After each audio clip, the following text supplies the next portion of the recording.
Good afternoon. This is the Talkin Sh podcast. I am Dr. Evil Genius. And I am Captain Paul. How you doing there, Evil? I'm doing pretty damn good, man. When you were on the boat, I had to really put, some effort into making sure that we got some kind of content on schedule, because it's a demonstration of our dedication to this platform. Mm.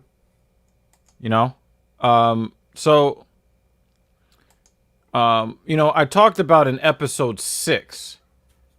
No, I think that was episode 5. Episode 5, which I just renamed. I renamed it. Before it was like something like much needed Monday motivation. I'm a big fan of alliteration. But I changed it to the actual theme of what that show turned out is that are you willing to do the work? And I thought that it was a really much needed intro into some of the things that we're going to try to bring to the people as far as how do I say how do I say this? To help people become the best versions of themselves, right? Mm. And just to kind of like take a little bit of a divergence. See, today we are on not only on the TSP platform, but I added the Dr. Evil Genius platform as well, because I know that many of you are unaware that we are now on episode 10 of the Talkin Sh podcast. Mm-hmm. So I really want you guys to take this opportunity, take this time, if you haven't already, and definitely give us a sub over on our YouTube channel.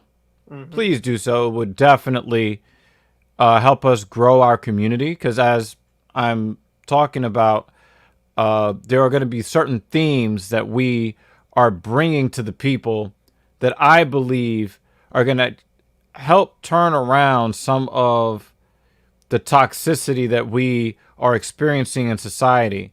And after you go on over to the Talkin Sh podcast platform on YouTube, please, if you partake of social media, if you're on Narcigram, if you're on Twitter, if you're on Twitch, because we're also live on Twitch, definitely give us follows over here.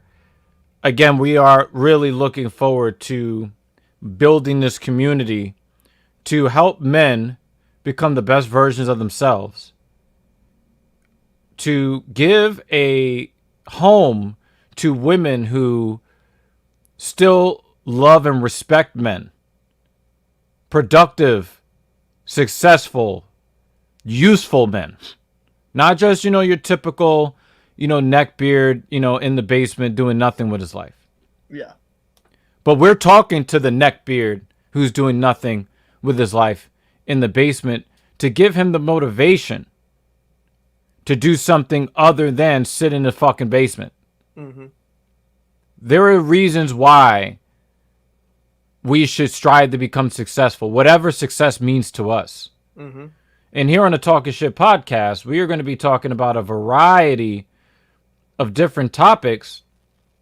But the main goal of this platform, the main goal of this community that we are building, is to help you become the best versions of yourselves, and to let you know that there is incentive to doing the work that is necessary to become the best versions of yourself. Okay? So, back before, just trying to welcome some of the mainstays in the Dr. Evil Genius community. Back episode 5 of the Talkin Sh podcast, I talked about the concept of work and how the dedication to the actual work and not the outcome from the work is what will give you the basis, the foundation, a firm foundation for being a successful person, man or woman. Mm-hmm. And then in episode 7, while Captain Paul was on his boat, Yep. we talked about the differences between being goal-oriented and process-oriented. So for all you first-timers, this is your first time watching the Talkin Sh podcast, again, make sure that you head on over to our YouTube channel. Thank you to the first lady of my house. She actually, I think today is her first day at her new job. And what was she doing the first day of her new job? Creating a bitly for our stupendously long, fucked up YouTube URL because our channel is still irrelevant. So we don't have the cachet to get a more memorable URL. So the lady took it upon herself to create a link for you guys to more easily find us on our YouTube. So for those who have not done so already, definitely subscribe to the Talkin Sh podcast, bit.ly/talkin_SHT. Okay, thank you. All right. So again, we talked about the differences between being process-oriented and goal-oriented, in which will help you reach your goals more efficiently. We got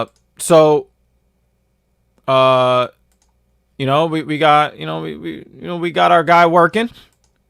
Shout out to Clinks. Okay. So,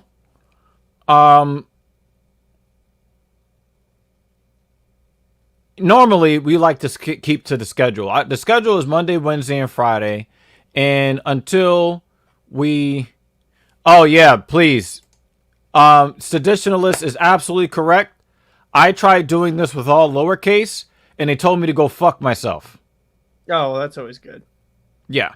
Like, literally. Like, there's an error message that comes up that says, please insert your penis into your own ass. Okay?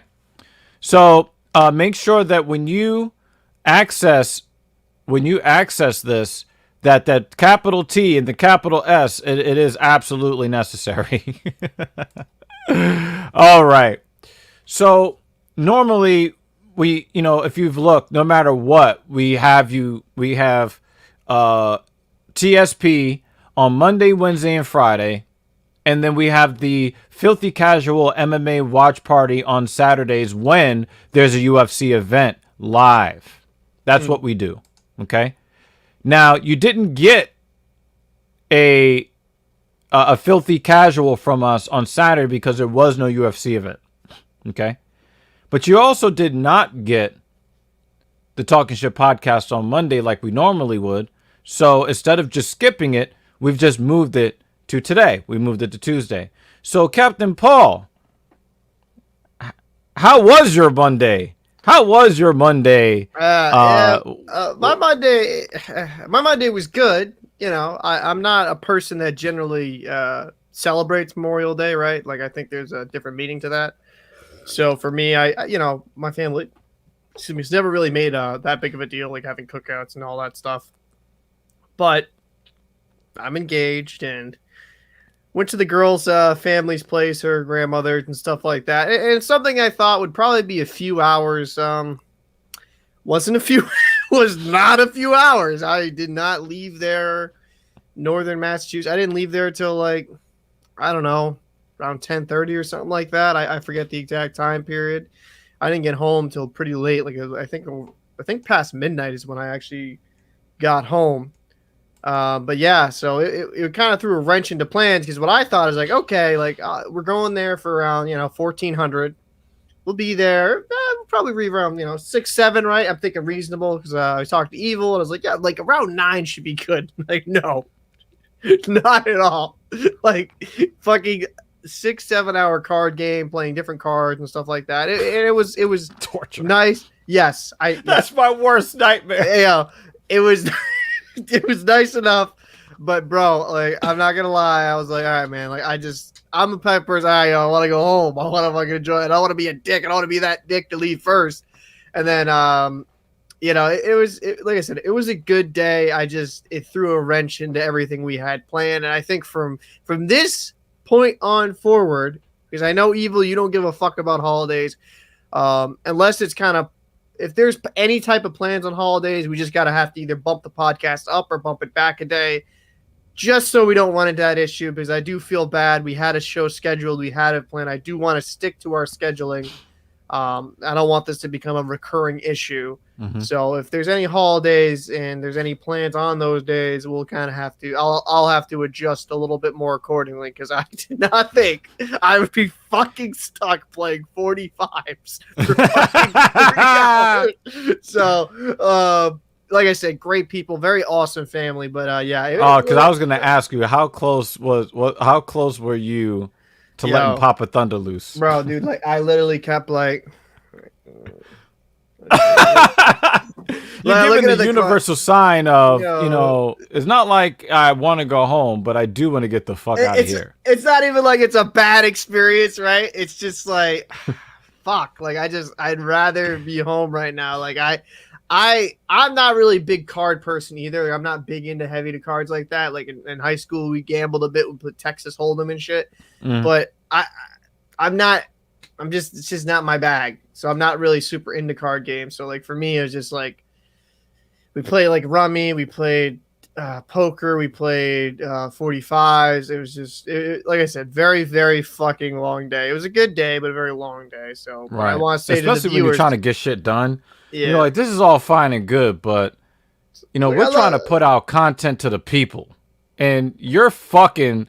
We get the respect we get the F of the chat from traditionalists. Yo, you guys don't understand, yo. Like when I actually access our show, we are definitely going to be modding Seditionalists. Like let me tell you about Seditionalists, son.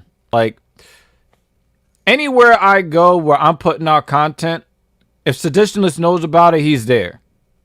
From like fucking, what is he, Germany or Belgium or some shit? Like and he's like, yo, shout out. You always get mod privileges wherever the fuck I go, where I could give out the privileges. So shout out to us traditionalists. But yeah, so it's kind of funny. Like I was kind of taking him to task for not getting on the schedule, actually showing up for the show. Yeah, give me some shit. Like text me like, yo, where are you? But what I was actually doing while I was jabbing him a little bit, I wasn't actually too upset because Jacob deGrom was on the mound at the Arizona Diamondbacks, and he was threatening history, where he retired the first 12 batters he faced. Damn.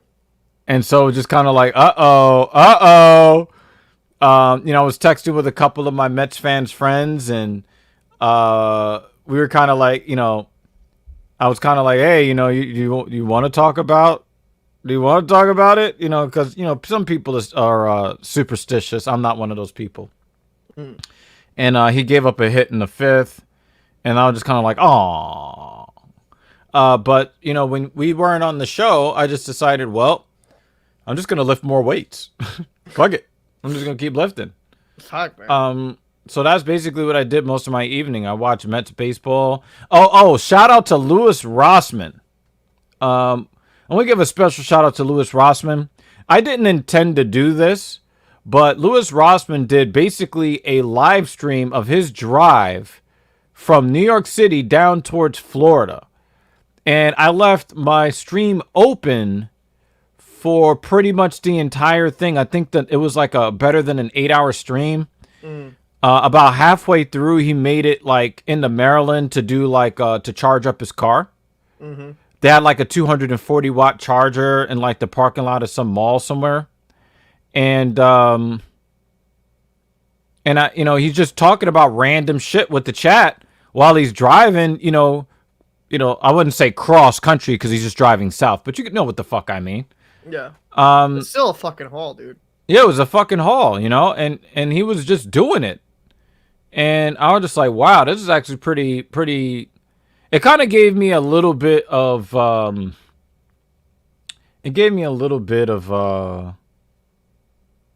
inspiration, because one of the things I want to do with our TSP platform, I bought this thing that you sit on your dashboard and you put the phone in it. And I was thinking, I was just like, yo, it'd be cool to put some fun content for the people. And you guys in the chat, you could definitely let us know if this is oh yeah, I fucked up. I fucked up, Sedition Lewis. I'm sorry, man. I'm sorry. Because I'm neither from Germany. Well, I know you're from that part of the world, somewhere over there. Okay, I'm an ignorant American playing my role as an ignorant American. Okay, all right. So, so, yeah, you know what Lewis is about. So what I was thinking about doing is starting to do, some random live streams from the car so you guys can see how I rage when I drive through the New York City streets.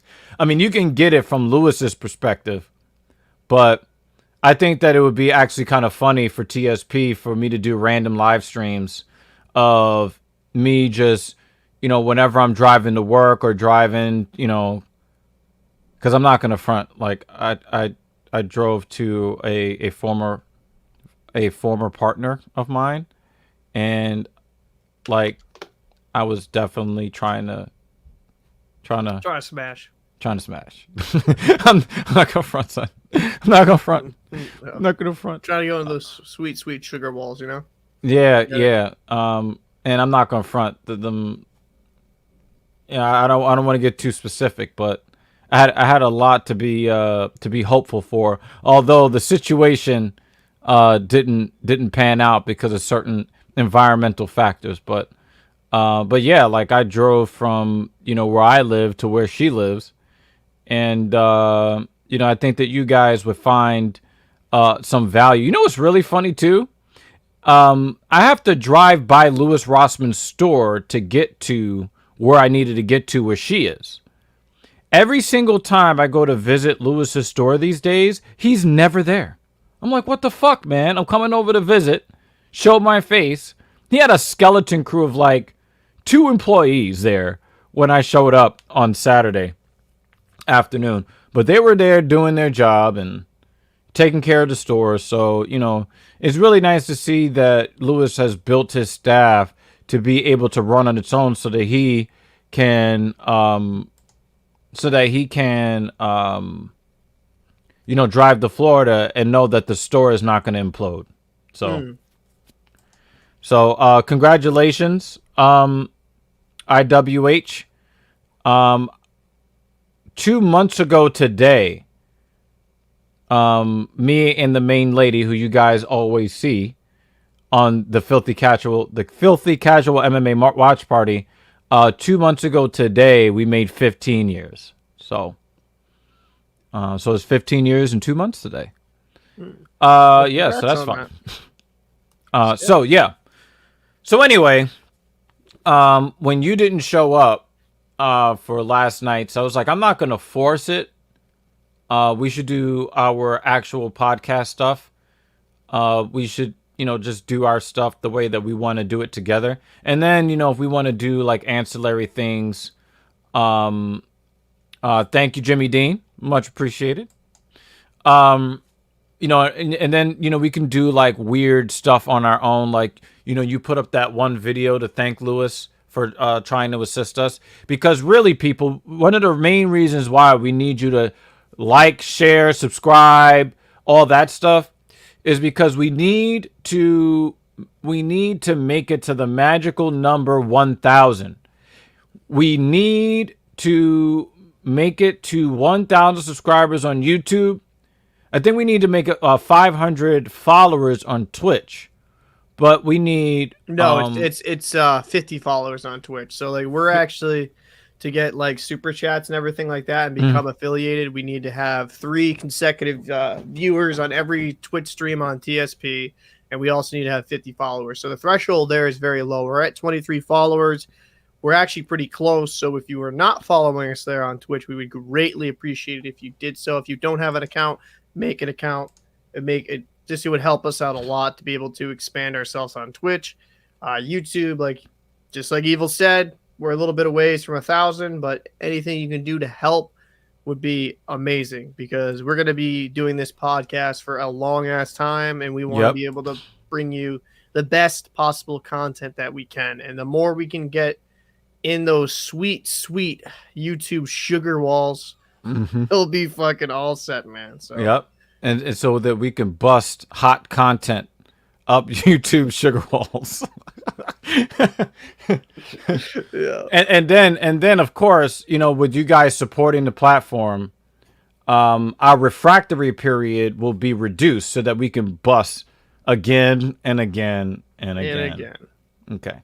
So but yeah, shout out to Louis Rossman, and everybody that supports him. Shout out to all of y'all. But yeah, when you didn't show up for last night's show, I was like, I'm going to hit the weights. I'm going to watch Louis Rossman drive down south. Of course, because, he's white. He didn't get pulled over, so that's good. I'm not sure I should try to make that same drive. This is Seditionalist Alter Ego. Hello, Kitty. What up? Seditionalist, always supporting. We appreciate you, buddy. Yeah, so that's really what we need. We need the people that are on the Twitch side to go to YouTube, for the people who are on the YouTube side to go to Twitch, and then we just kind of build this up, because again, we're trying to get this content out there. As long as we have a low sub count, the entertainment and I guess you can call it an infotainment, the information and the entertainment that we have to give will not reach the people that need it the most if we don't grow this platform.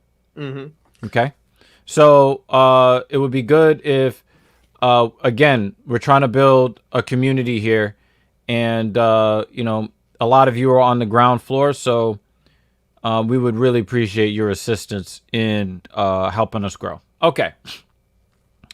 So yeah, so I decided I was going to lift weights, watch Lewis drive south. It's funny because Lewis he's only had his driver's license for about 2 months, so for him to make a long drive like that, you've got to have some fucking stones. Wait, he's only had it for 2 months? Yeah.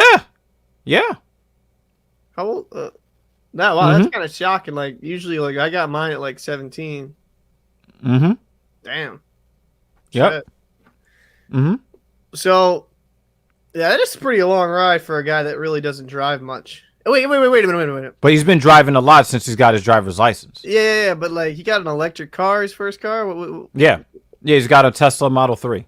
Yeah, that's with none of the fixings. Yo, that's way better than my Mercury fucking Sable that was So he beats me with his first car. Fuck, man. Are you a 69-year-old white retiree of Mercury Sable? Bruh, I was 1,400 and I could fix it up myself. Of course I'm going to take it in high school like that, bruh. Fuck you, me. Holy crap. Yeah, one of the things you got to understand about us, because I didn't get my driver's license until I was 32. This is true, okay? All right? That's just wild to me, because I love driving, man. It's like a fucking set of freedom, getting out on the road, just being able to hit the fucking highway. Well, actually, you know what? New York, driving New York. Yo, what is it with all you niggas with Sables? Yo, what is with y'all? Yo, fuck what is wrong with you? Fuck you, Evil, bro. That thing's a tank, bro. Yo, let me. The only reason that thing died is because the fucking rod went right through the engine. Fucking the engine just blew the fuck That sounds like some Final Destination shit. I'm not gonna front, but yo, let me tell y'all a little story, yo, because I was just talking to one of my clients that I have today that I had back then when I was on the quest to get my first car. I started asking people, what car should I get? And the people said, one of my clients had the nerve, and again, I was 32 years old at the time, okay? You should get a Buick. I'm like, The dude is from Croatia. Okay. Mm. But I still said, nigga. The fuck you talking about? Yeah. Do I look like an old white man? Is that what I No, look? I actually, know no. I sound like a white that's man. That's incorrect, dude. Did you know actually, statistically, more old Asian men drive Buicks than any other? No, I'm serious. It's a true fucking story, bro. That's an actual. Oh, because of Tiger Woods? Yo, Because of Tiger Woods? Yo, it's for whatever reason, dude. It's like apparently statistically more Asians own Buicks than white people. It's actually kind of fucking funny.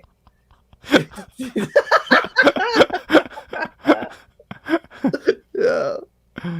Oh my god. Yo, check this out, check this out, check this out, check this out, yo. Check this out. Yo, Jimmy D, what's wrong with you, yo? What's wrong with you? Yeah, bro. What's wrong with you? So check this out, right? So so I'm just like, yo, do I look like an old white man? Like, what are you talking about? I'm 32 years old, right? You know what I'm saying? I need to show off big dick energy. I'm not gonna do that in a fucking Buick. Okay. Yeah, what about Prius, dog? There you go. Fuel efficient. Be perfect for you. You see, folks, Paul wants to host this episode by himself. That's really what this is about. Okay. He wants me to get the fuck up and log the fuck off. That's what he wants. Okay. All right. So I ended up. So it was really funny to see like people talking about Buicks. I'm like, yo, I'm a grown ass man. I'm just not that grown, and I'm certain. Like I said, I sound white, but I'm not really that white. Okay, so no Buicks. Okay, I went with the BMW X5. Okay, late model. Oh, that's what I did. So. Oh wow! Check this out. A 2021 Suzuki Swift. Seditionalist, tell us why. Tell us why you ordered this vehicle. Arm McFadful. Civic Si. What year do you have it? What year do you have it? Because I just ordered a vehicle too. Seditionalist. Too bad I'm not going to see it until fucking October. Yeah, because the chip shortage. Oh, right? European roads. Yeah, you're going to need a somewhat of a smaller vehicle. Yeah. Yeah, I could see why you would do something like that. Well, so quick question, because you lease your cars, right? You don't own them? Yeah, I lease. I don't buy. Yeah. Especially since I do German cars. Pretty much exclusively, I do German. See, I drive too much to lease. Like I due to like driving back and forth to New York like every 2 weeks and just. Oh, McFadful has a Ford Mustang. I guess he was giving me the Civic Si as an option. Yeah, I only do German luxury. Currently, I'm in a 2018 Mercedes GLE 350. Mm-hmm. And I am really, really excited about getting out of my car because I really hate the infotainment system, the Mercedes Command. I really, really hate it. So I got an order in about when did I get this order in? I think they finally placed an order for me about a month ago. A 2021, or depending on when it comes out. Depending on when they actually put the order all the way through, it's going to be a 2021 or 2022 Mercedes-Benz GLE 450 with the Airmatic suspension. So the one thing I'll say, because I got most of the options. So like I have I've had a Mercedes and a Mercedes ML 320, the SUV. Mm-hmm. The only problem I've had with Mercedes, this is on the owning side of things, is the repairs on them can be so goddamn expensive because the parts you have to import, and then just the finicky nature of it where certain mechanics aren't comfortable working on them. I only go back to the dealer anyway. So. Yeah, but you lease it. So like for me, I believe in like fucking just owning the thing, because like leasing for me, at least for my lifestyle, just doesn't make sense. Mm-hmm. That's why I'll probably like, unless we get that $25 million Spotify deal or some shit. I'm probably never gonna get. Oh yeah, then I'd buy a hypercar at that Yeah, point because then I would control the asset at that point. yeah, like I'm not gonna bother buying a high end car because I think cars are one of the worst investments you can make because it's just like But doesn't it's retain an its value. investment in the blood properly flowing into my penis. Okay. Fair enough. Uh McFadful says just get a car like Lewis. He's streaming from it now. Is Lewis back on the road already? Because he was driving like 8 hours, 9 hours straight yesterday. So yeah, I watched all of yesterday's stream. I was trying to help moderate the chat because he gets some weird ass people in the chat talking about who killed JFK and just spamming that shit. He had people spamming, talking about, oh, come to India, you know. Really? Yeah, but people were spamming all kind of weird shit. Yeah, it's not an investment; it's a depreciating asset. But the thing is, one of the things that you cannot put a dollar amount on is your life experiences. Oh, he started 30 minutes ago. Okay. Yeah, we started 30 minutes ago. So I got to compete with Louis Rossman for viewers. Who do you think is going to win? I think him. Not me. So, so yeah, one of the things that I like to talk to people about, because, when I talk about being goal oriented versus being process oriented, I want to talk about, yeah, I did have that problem, traditionalists trying to mod, because the thing is, there's so many messages that go, it's just so fast that I'm trying to catch the guy that's putting up the bullshit, but then as soon as I go to click on his comment, it already scrolled up, and so I'm just kind of chasing him. It's annoying. But anyway, so I talk to people about being goal oriented versus being process oriented. And one of the things that I have to tell you is that it's important for you. As people to not get too caught up in the goal. I know that the goal is to make smart financial decisions so that you have a proper nest egg. If I could speak English, you can have a proper nest egg to retire on and to live until the end of your days. I understand the concept of making smart financial decisions. We're going to be talking a lot about financial literacy here on the Talkin Sh podcast. However, one of the things that I end up seeing that happens on a regular basis is that people slave, they live a miserly lifestyle, and then they die before they ever reach whatever supposed goal. One of the things you have to understand is that enjoyment of life is part of life and should be integral to every stage of your life, not just the hardworking young days. It is really important for your psychological health. No, I definitely agree, but you could actually kind of flip it on that side by making smart investments and maybe not kind of using your money so frivolously on kind of not necessarily necessary things. You can spend that money on a big adventure you want to go to, or a big vacation, or a big trip. It's all about, like you said, it's all about kind of how you put it in a thought process. Like, okay, let me go line by line. Because, yeah, your life shouldn't be just fucking a 24/7 grind and you're just like, oh, God, just got to make money and just you never fucking enjoy it. You make money so you can spend that money to fucking enjoy things, right? So, yeah, I do agree. There's got to be a balance. Right. Like, if you're into cars, definitely lease the brand new car if you want. I don't look down upon it. I'm just saying from a personal standpoint. Like, shit, dude, I play hockey and I buy a bunch of new hockey equipment. I ain't going fucking professional. Why am I doing that? Oh, well, because that $300 stick is fucking pretty sick. So exactly. So I get it. I totally get it. You got to be able to enjoy your fucking life. And hopefully when they open these rinks back up, maybe I'll bring some GoPro camera shit just for fun, shits and giggles. Yeah. I was going to make a joke about you paying $300 for some stick, but yeah, it's beneath you, right? I that's low hanging fruit and I'm above that. You're way above that. I'm above that. Like Jimmy said, work for 60 years and then die, the American dream, right? Like, we're not here for that. So what I do is that I try to make sure that I make smart financial decisions, except for the one vice that I chose. So for me, alcohol did not interest me. Drugs did not interest me. Making babies and paying child support did not interest me. Doing drugs did not interest me.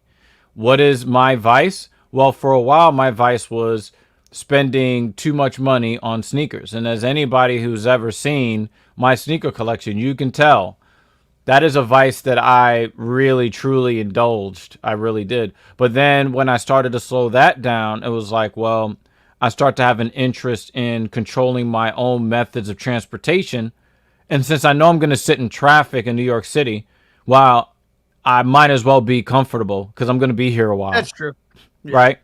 So, the first car that I got, I ordered about 10 days before I actually took the road test to get my driver's license. No, that's some balls, bro. That's some fucking balls.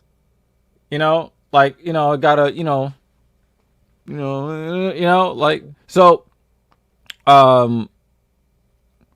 that's just kind of like how I do things, I'm pretty aggressive for the things that I want. And so, my first lease was over $700 a month. And people would say, "Oh, your first car should be a piece of shit." Because what happens if something happens to the car, you crash it or whatever? It's like, if I crash it, I crash it. I go back to taking the subway. Whoop de fucking do. Right? But I'm not here to spend money on something that somebody else farted in already. Like, only my farts go in this car because it's mine. I want my car, right? So, you know what I'm saying? Yeah, it was definitely a hobby, but it was definitely a vice because I was spending money that should have been allocated elsewhere, and that's why I called it a vice, right? But I don't buy sneakers as often. I mean, I did cop the white and citrus ladies jump offs. I did that. And yes, traditionalists, you're right. Like, the hobbies that I have still require me to allocate funds that are where I can make the money work for me so I can make more money, right? So, one of the things that I did was like, okay, yeah, I'm spending a lot of money on my vehicle. I'm still spending about $720 a month on my lease, which is going to jump up significantly in my next lease, but we'll talk about that later. In fact, you guys let me know if you guys want me to do a live stream of when I go to actually take delivery of my my new Benz when I get it in October. If you guys are interested in that, then I'll live stream that. On the way to the dealership, inside the dealership, that kind of stuff. So, all right. So you guys let me know if you guys want to see that. But I know that I spend too much money on my car, but that's the only thing that I do that's stupid. The rest of it is I invested my money that I got from doing one show into this show. I mean, if you guys look, we're dedicated to getting the best equipment and the best lighting and the best everything so that we can bring the best content to you. We're gonna do this, traditionalists. We're gonna do this. We're gonna do this, right? So I put my money into that because, maybe if this community grows, you guys will show the appreciation and then we get paid, right? With my personal training, I'm always buying new courses so that I can bring more value to my clients so that I can then charge more. That's where I put my money. I put my money into making sure that my credit rating is super high, and we'll be talking about that different ways for some of you that are here in the United States and may not know how to build credit. We're going to take you through that as well. There's just so many things that we want to bring you. Well, that's what I have to spend my money on. But the rest of it is, well, I'm just going to sit it in this fucking account and watch it grow until I meet the right financial guru so I know where to invest my money. And then I can make my bad financial decisions with my thing for, Mercedes-Benz. Of course, I want to get a 911 Carrera or Targa S. That's one of the things I want in my future to lease. That's $2,000 a month to keep that car on the road. Right? So I want to make the money in, you know what I'm saying? I want to make the money. Well, that's why I'm investing a good amount of my money and betting on myself and betting on the Talking Shit podcast. Well, shit. So, like, because there was a lot of subjects you kind of want to touch upon on this episode. You know what I mean? Mm-hmm.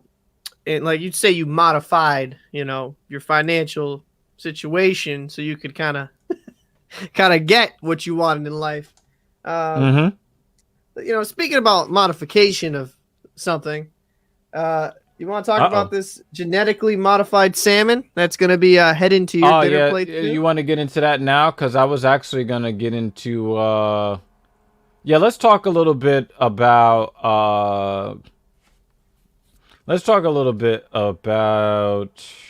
if I could find this here. I found it. Yeah, let's discuss it. We really wanted to talk about something that was a little bit more controversial today. But we'll talk about we're gonna talk about this. We're gonna talk about this real quick. And this is something that is super, super important to me. So you guys in the United States, first of all, you guys in Europe, I want to say that I really want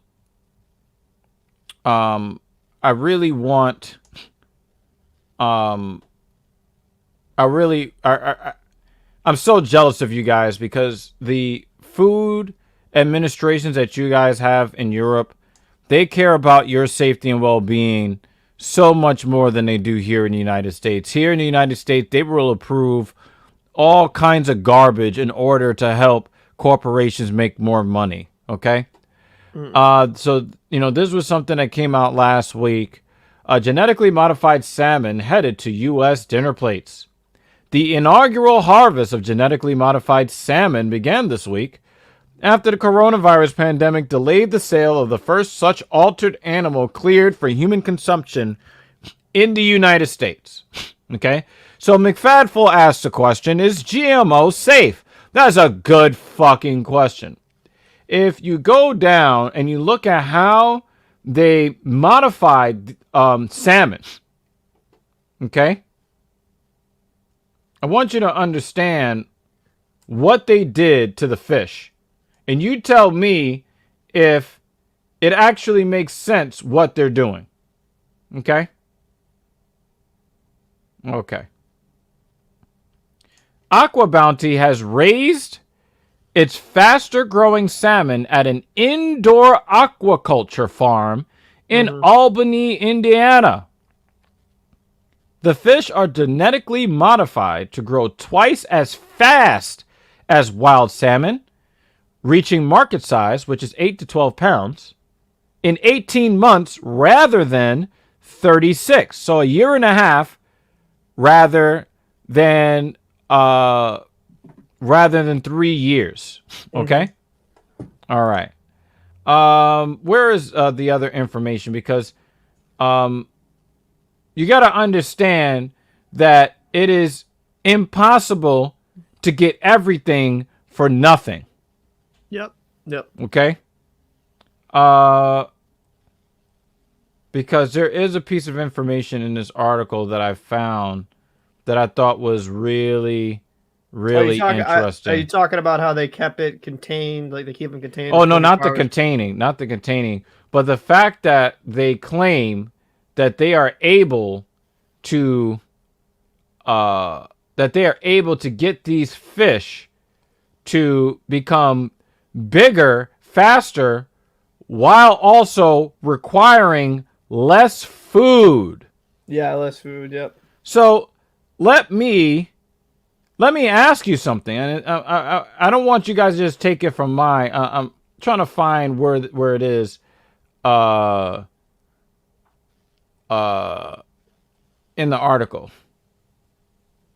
Oh yeah, I do remember reading that though, because it's like they said like they were able to make them bigger faster, and then they also had to feed them less. They could feed them less food. They keep them essentially kind of in sterile tanks, like a sterile environment where they're. Well, yeah, they also have. They also make sure that they are sterile female. There are no male fish, and they just take female eggs to because they're saying that what if one leaps up and runs down the block because of they're genetically modified, and they start running towards the ocean, and then it messes with all of the fish supply in the ocean. But yeah, that's a real fucking problem. There's a reason why tilapia is not considered a healthy food to eat anymore, because it's been overly farmed to the point where not only are the nutrient levels in tilapia so it's negligible at this point, but the fish also get higher occurrences of cancer. Yeah. So if the fish that you're eating has cancer, what does that mean for you? Not good. I think when it comes down to anything genetically modified, I don't really fuck with it. You know what I mean? Absolutely. Because I look for GMO, and then so I can get away from it. So, like, I think, and also you got to be careful when you shop at the store, because a lot of the shit you get at the grocery store is garbage, anyways. Mm-hmm. They'll say non-GMO, but if you actually look into it, it's very misleading with the way they subject and title their stuff on the packaging. But go ahead, you can read that out. Yeah, Aqua Bounty markets the salmon as disease and antibiotic free, saying its product comes with a reduced carbon footprint and none of the risk of polluting marine ecosystems like traditional sea cage farming carries. Despite their rapid growth, the genetically modified salmon require less food than most farmed Atlantic salmon. Biofiltration units keep water in the Indiana facility's many 70,000-gallon tanks clean, making fish less likely to get sick or require antibiotics, right? So let me ask you this. In what world could I look at the sticker price on a Mercedes C300, which will be about $45,000, right? Mm-hmm. In what world would I be able to get an S-Class for $36,000, brand new? In what world? If your C-Class, if your C300 is $45,000, and the E-Class is better than the C, and the S-Class is better than the E, in what world will the C300 cost $45,000, but the S-Class only cost $36,000? Is that how market dynamics work? No. How can you get to grow bigger, stronger, faster, harder, whatever? How can you achieve this while putting in less energy? The first law of thermodynamics. Mm-hmm.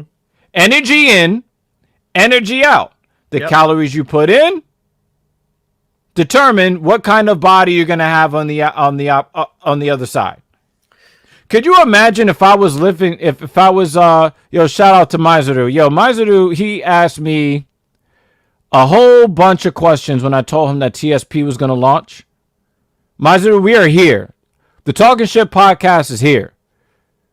And you were one of the people that I thought about. So definitely make sure that you use this link, this bit link, capital T, in Talkin, capital S, and then HT. Definitely give us a subscription over there on YouTube.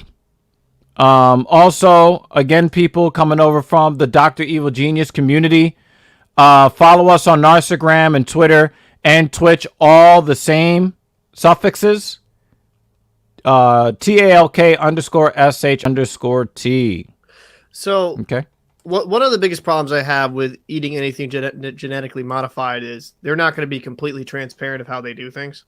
They'll tell you enough information where they feel like they are, but just logic, basic common sense. That makes no sense why they feed them less, right? And they're bigger in a shorter period of time. So they're obviously doing something when it comes down to raising these fucking fish that fucks with them, fucks with their genetics. And also, you're going to have a big effect on the fishing community that this is going to kind of hurt their industry as well, an industry that's already hurting in a lot of ways. Yeah. So, to me, as somebody that has gone on a fishing boat before and I'll catch my own fish and stuff like that, what I get from the sea, I'll eat that shit. You know what I mean? I'm going to eat something that I know comes from a natural source.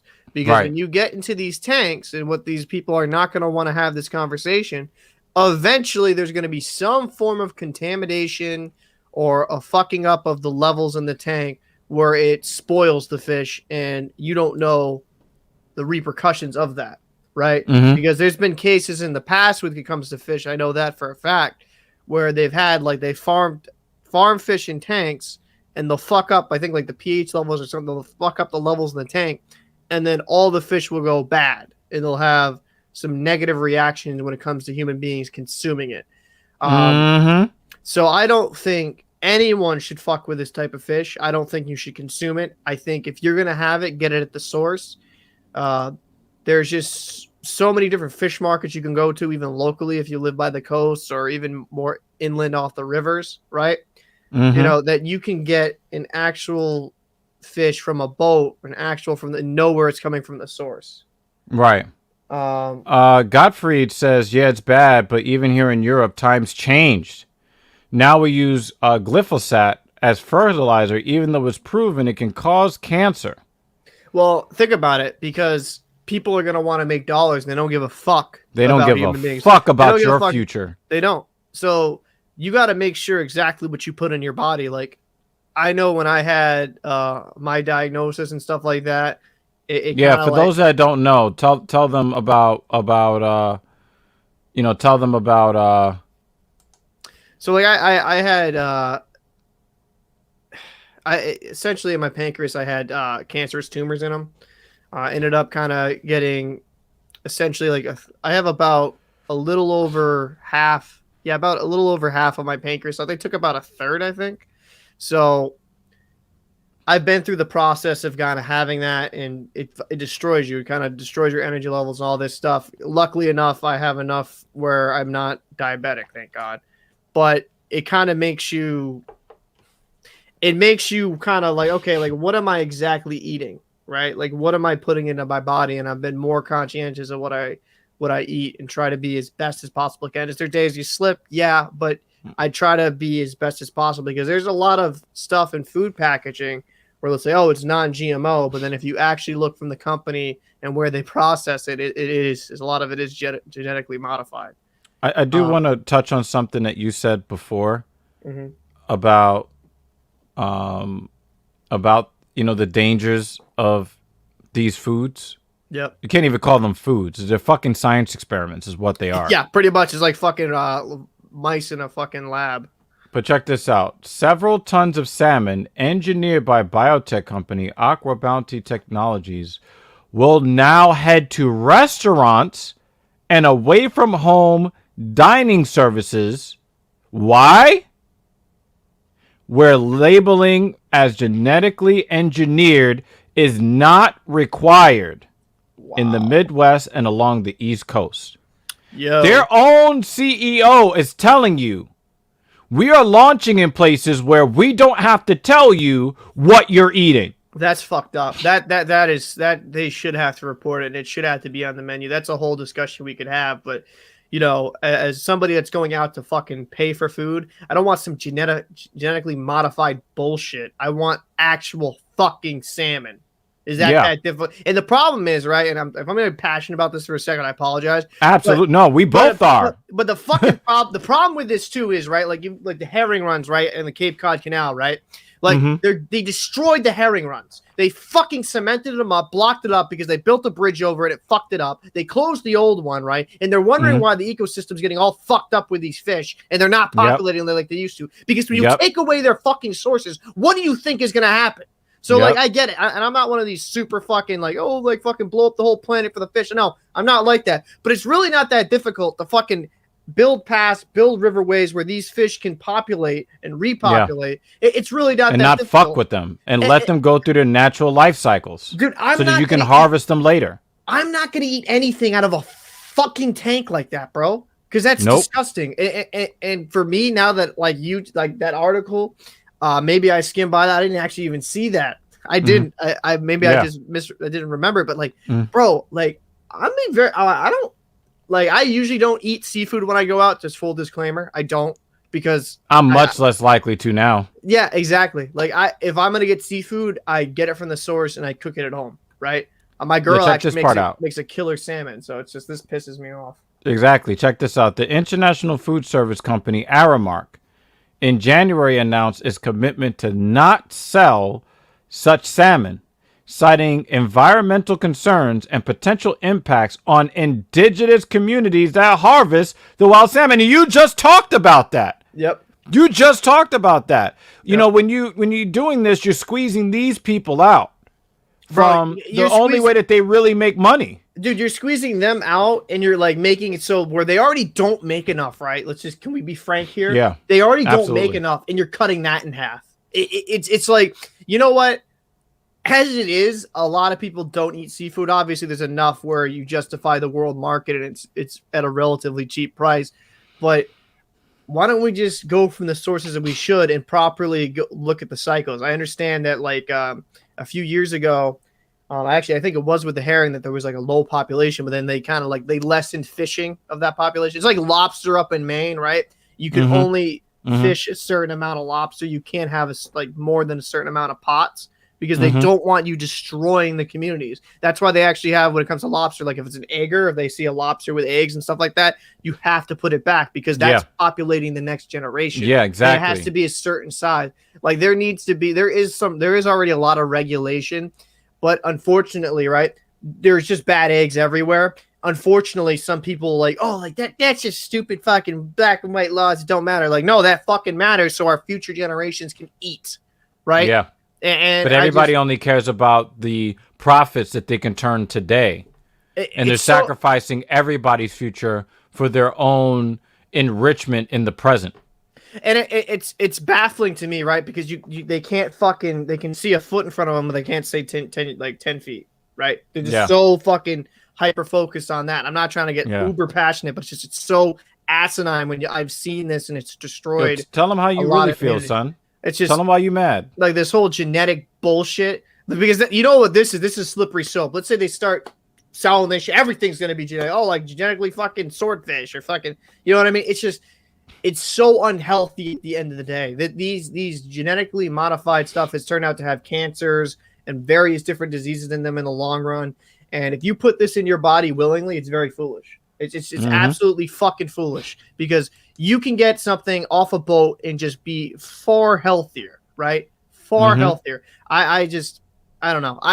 The problem is, right, with at least here in the United States, I don't know if you believe this, but the fucking FDA or fucking all these food fucking organizations, it's a joke. It's a fucking joke. They're a fucking joke. It is. Dude, it's an absolute joke what they always put somebody in charge that is in charge of who used to be the head of or the owner of some industry titan that's polluting the fucking planet. I mean, I feel like we're living in a Captain Planet episode. That's what it feels like. Yeah, dude, it does, because like all the they make them like cartoonily evil. And these guys are cartoonishly evil. Hey, I want to get to some of these chats, because one day there's going to be enough of them where they're going to have to do super chats instead. Okay. Seditions asks a good question. Did you also reduce the amount of food, and specifically animal protein, or same amount but better quality? They claimed that they just use less food, but then they swap the water out more often so that they wouldn't use antibiotics on the fish. So they were able to get the fish to grow twice as fast with less food. That doesn't make any sense. That doesn't make any sense unless they're putting some type of nutrients in the water. Go ahead. Sorry. Which they didn't claim that they were doing, and even so, the nutrients that you expose any living being to is the body's ability to absorb it is going to be lessened when you just put it in chemical form than if you give them their actual normal food sources and then let them digest them the way that they were designed to. Okay, let's look at Maizuru. It's so hard to eat organic food nowadays because it's much more expensive. these GMO and processed foods become a no-brainer for the lower class. Now, he and I, as black men, we understand, especially when you come from places that are rife with food deserts, meaning certain areas in certain municipalities that are a certain distance away from fresh food. Mm-hmm. So your only option is the Chinese food store in the corner or the Kennedy Fried Chicken or some bullshit like that. Mm-hmm. Right? And then you got these guys eating Chef Boyardee because and also they'll say to you, hey, we'll sell you this Big Mac for $1.50. When I was a kid, it was $5. Yeah. And they want to sell. You want me to think that you're giving me high quality food that you're charging $1 for when you used to charge $5 for it. And inflation don't go that way. Inflation goes the other way. Just like the McDonald's chicken nuggets, you know what the fuck those are made out of? Yeah, that shit is made of some fucking pink ass goop shit. It's like, fuck out of here. Disgusting, bro. This like fucking trash. And that's what so it makes it very difficult for people who are not in good economic conditions to be able to eat the food that will make them healthier, that will make their brains work better, so that they can go and do a better job and they can study harder to then raise their standing in the community. You see how it's like a nasty catch-22?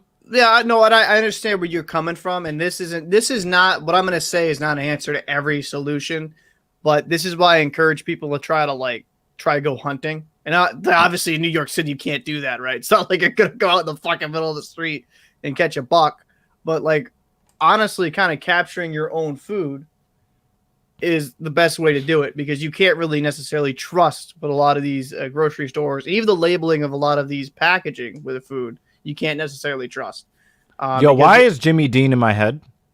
Will Jimmy Dean get the fuck out of my head? I was thinking exactly this. When you were talking about the lobster fisheries up in the Northeast, the first thing I thought of was the crawfish and all the seafood in the Gulf from the BP oil spill. Mm-hmm. Right? That was the first thing I thought. And Jimmy Dean's in my goddamn head because I guess he lives in the Gulf. But do you want to talk about that a little bit, especially as a merchant mariner? What your opinion of what happened with the BP oil spill and how that affected the local ecosystem? First off, the BP oil spill was all that rig's operation's fault.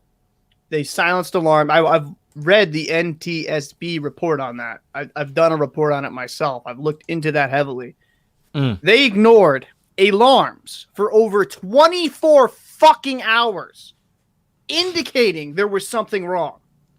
But because everyone gets complacent with their job, we're not going to research it or go look into it or stop the production. We're just going to keep fucking going. It annoys me because I am one of these people that's responsible when they're in the water. I take it very seriously, right? When it comes to any type of oil, gas, any type of contamination. But you have these people that are you are Captain Paul. They're so cavalier and just so stupid, right? Just because you get a license does not mean you're intelligent by any fucking means. It just means you could pass a test. So my thing is, it was their fault in the first place that it built up to that point where they knew something was wrong with the pressure and the PSI within the system, having an alarm going off, right? Mm-hmm. So you have that and you don't, bro, and then the spill happens. And then they try to make it like this big fucking tragedy. It's like you idiots had the alarms going off the whole time, indicating that there was something pretty fucking wrong. So I've just heard people defend the oil riggers, and I'm like, yo, like, honestly, bro, like, you can't. Like, read the report. Fucking, I believe it was, I don't want to say specific positions because it's been a little bit, but, like, one mate transferred to another mate, didn't let him know what was going on, but then that mate still realized that there was an alarm that was acknowledged that was still going off. So, like, what you can do on a lot of these vessels is, like, instead of, like, for these alarms, you can just keep hitting acknowledge, and it silences the alarm. So it's not going off constantly. It's just silent in the background, but it's still on the screen, on the fucking monitor. It's showing, pressure's building up here. There's something, you know what I mean? It will give you specific numbers depending on the monitor system they have.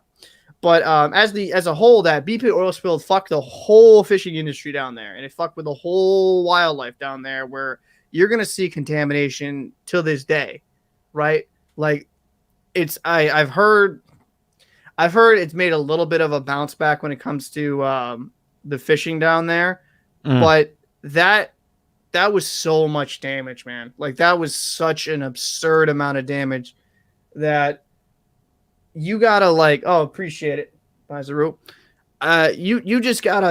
You gotta like probably wait a couple decades until it's like even somewhat, probably 75% to 90% back to normal. Um, that oil spill changed a lot of things. And you know what? What's bothering for me as someone that's in the industry, right? Like we had the Exxon Valdez thing in Alaska, right? Where vessel, the captain was drunk. He gets fucked up, accident happens, ton of oil spills up. It's like we have a ton of accidents even between the BP and the Exxon Valdez saying like, okay, like this is the proper protocol when we're doing things, right? And this is how you should do things, and you're trained in that manner, right? But people get just so complacent that they throw everything they've learned out the window, everything, and it's just like it's frustrating because it doesn't just affect those guys. Like, yeah, they lost their jobs and some lost their licensing, right? You just affected a whole bunch of people due to your ignorance, and it's troubling as human beings, right? We can't learn from history, right? Like we've had oil spills off Cape Cod, we have oil spills down in the Gulf of Mexico before, but like we keep still making the same fucking mistakes. It's like, come on, like how What are is you the that definition of insanity? repeating the same thing over and over again? Expecting a different result. Yeah, it's just, ugh, it's just You know, it's absolutely insane. seditionalists. People start thinking about these kinds of options in the absence of people actually responding to reasonable requests. You see, what Paul is saying is that these oil spills could have been avoided if not for human error, right? Yep. If you make it where people are not complacent, you don't have somebody drunk at the helm. Yep. Uh, it's when I was in IT, when I was still in information technology doing desktop support. Mm-hmm. One of the things that I was taught in school was 80% of the problems are going to occur between the desk and the chair. 80% of your problems Yep. is going to happen between and what are they saying? The end user is going to be the source of the problems a lot of the time. It's not necessarily the technology or the infrastructure, but the people who are in charge. You have the human error element to it. So especially when you're talking about the Exxon Valdez from the 1980s, and I think that was up like near Alaska, if I'm not mistaken. Yep, right? it was right near Alaska. The captain, he was going on a traditional route that's very simple, very well lit. Well, not very well lit, but like with it's lit up buoys. You should know where the fuck you're going, right? Probably. And he was drunk. And that's actually the reason why, due to him being drunk, before they didn't have this law, when you go on watch or you go rotation, you have to have a 0.04 or below. No, you actually have to have below a 0.04 alcohol content level to go on shift. And actually, all companies have a 0.00. You can't have any type of alcohol because it's just such a risk. And like, if I was selling sneakers at Foot Locker, they have the same thing, 0.00. Mm-hmm. And I think as for stop oil drilling, and this is the problem that people don't realize is like, where else are we going to get all this power from? What we use, what we're using right now, right? Like in New York, I know for like it's over 70% of your power in New York is by gas, oil and gas. Mm-hmm. And the other big percentages of some of your nuclear power plants that you have still in process. No, it's 60%. I apologize. And then it's like I think it's about 20% is nuclear. The only way you could, and I know in Rhode Island where I live, 90% of the power that we use is by LNG. So how are you going to replicate that? Because wind turbines are not enough, right? Solar panels Not are now, not enough. anyway. Not yet. As it currently constructed, not now. And then there's also diesel generators within the wind turbines that people don't know about. Because I've been trained. We're still on doing the things. fossil fuels here. Yeah. Yes. People want to think that these are the big perfect answers. Like, even if you make a seawall worth of them, right? You're still gonna have to. Hold on, I got to do a PSA for some of the people just coming in. For those that are just coming in, especially from the Dr. Evil Genius community, I went live for our 10th episode of TSP on basically both of my platforms and the actual Talkin Sh podcast platform. Okay, so what we're going to need from you guys, and of course we're trying to build a community here of men who want to be the best versions of themselves, and also to create an environment for the women who still love and respect men in society to be able to voice their opinions and their sentiments.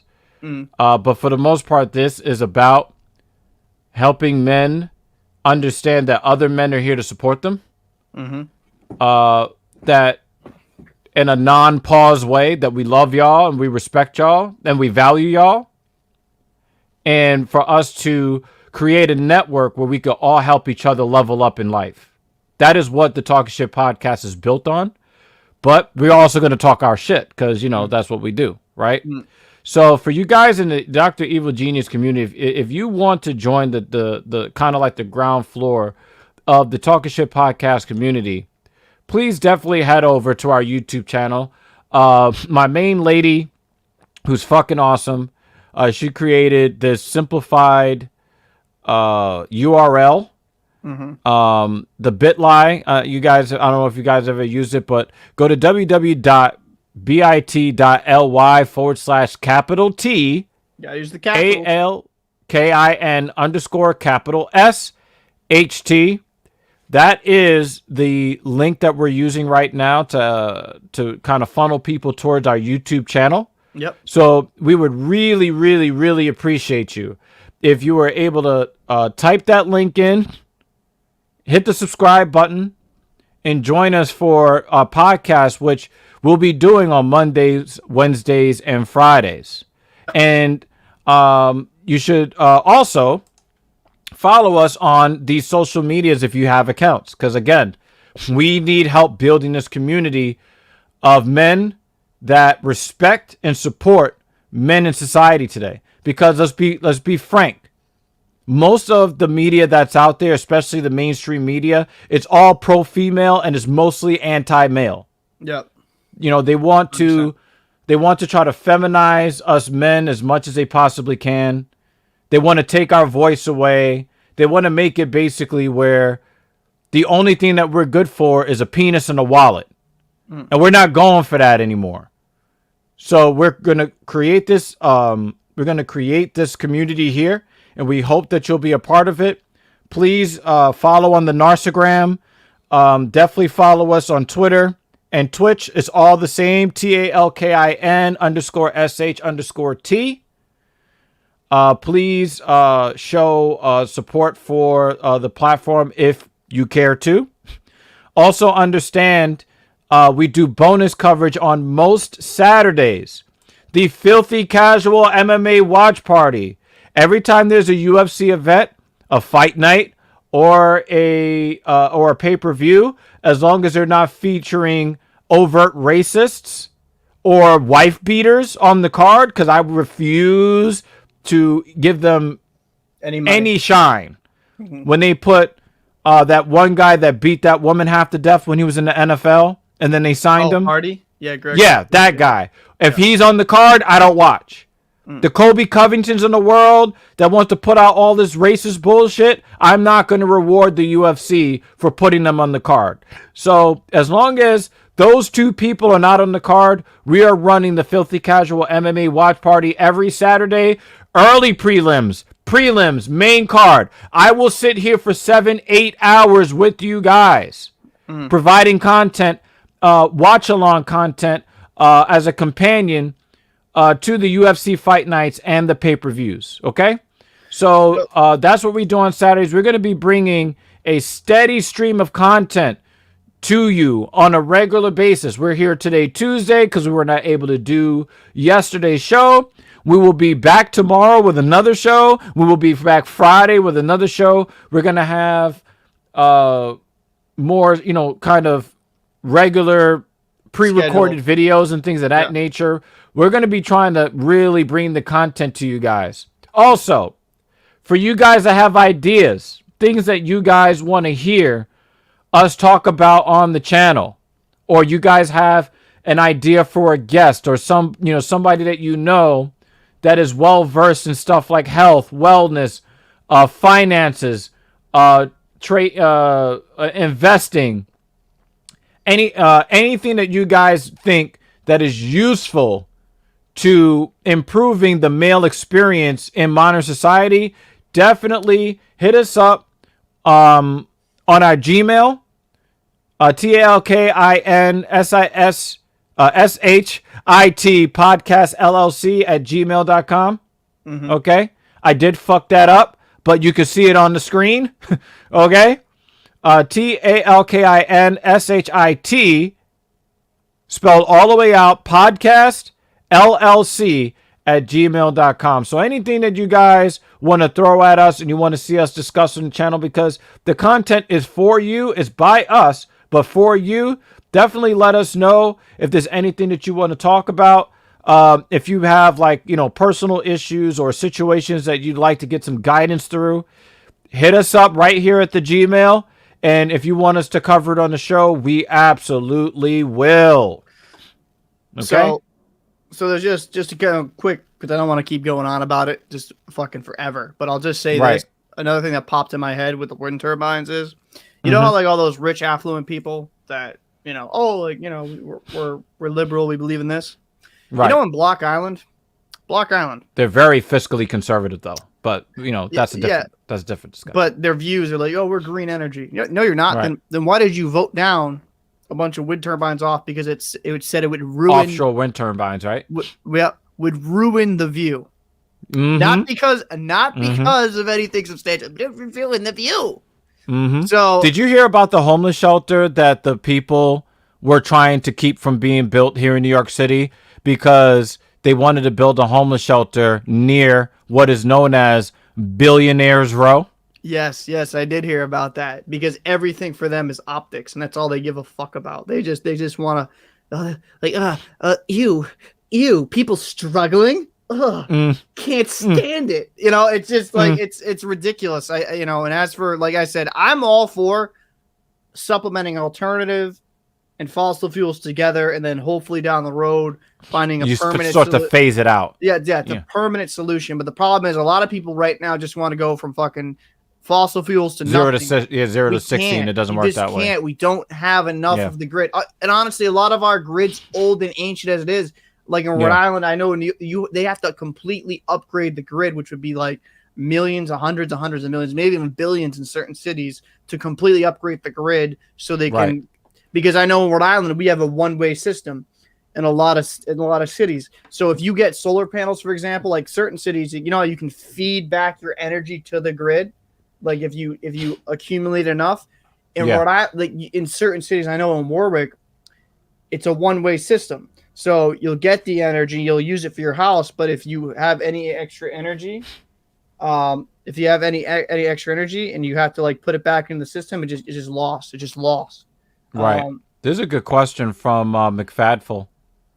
There's a good question. Do any of you question why there are no batteries to store wind or solar power? I think it's a scale issue. Is that would be a massive scale. I think if they were going to do that, you know how much land that you would have to devote to storing all those batteries, and then you get the some of the power does trickle out of the batteries after a while. Yep. Yeah, but that is a good question, I think. No, that is a good. That's actually a direction they're probably going to have to go if they're going to want to completely go.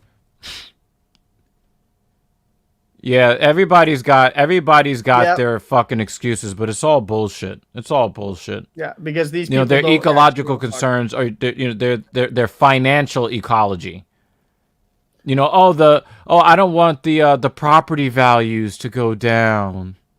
You know, it's the wildest argument I ever heard, because I went down to Gansett to to a meeting for the wind turbines, like they were having a town meeting about it. Someone tried to spin some false narrative bullshit, some like fucking insane, like I don't know, like Fox News type shit, like conspiracy theorists saying that like the cables that they lay underneath the water cause cancer. Mm. And I'm like, bro, there's no scientific studies of that being a fucking thing ever. Ever. It's not like they still make the things out of lead. We've been using those for fucking, I don't even know how long they've been laying cables. There's been no justification for that. But like he shared, I guess he shared an article from like one of those conspiracy theory websites or whatever, and just the lengths what people will go if it slightly bothers them to kind of stop something that would probably be good or for the betterment of a whole society as a whole is ridiculous. And this is a guy coming. I work in the oil and gas industry, and I think you're not going to be able to go away from gas and oil. It's not just because of my bias, but just currently how the grid's set up. But I do think over time we can make improvements. As of right now, 20, 30 years. Yeah.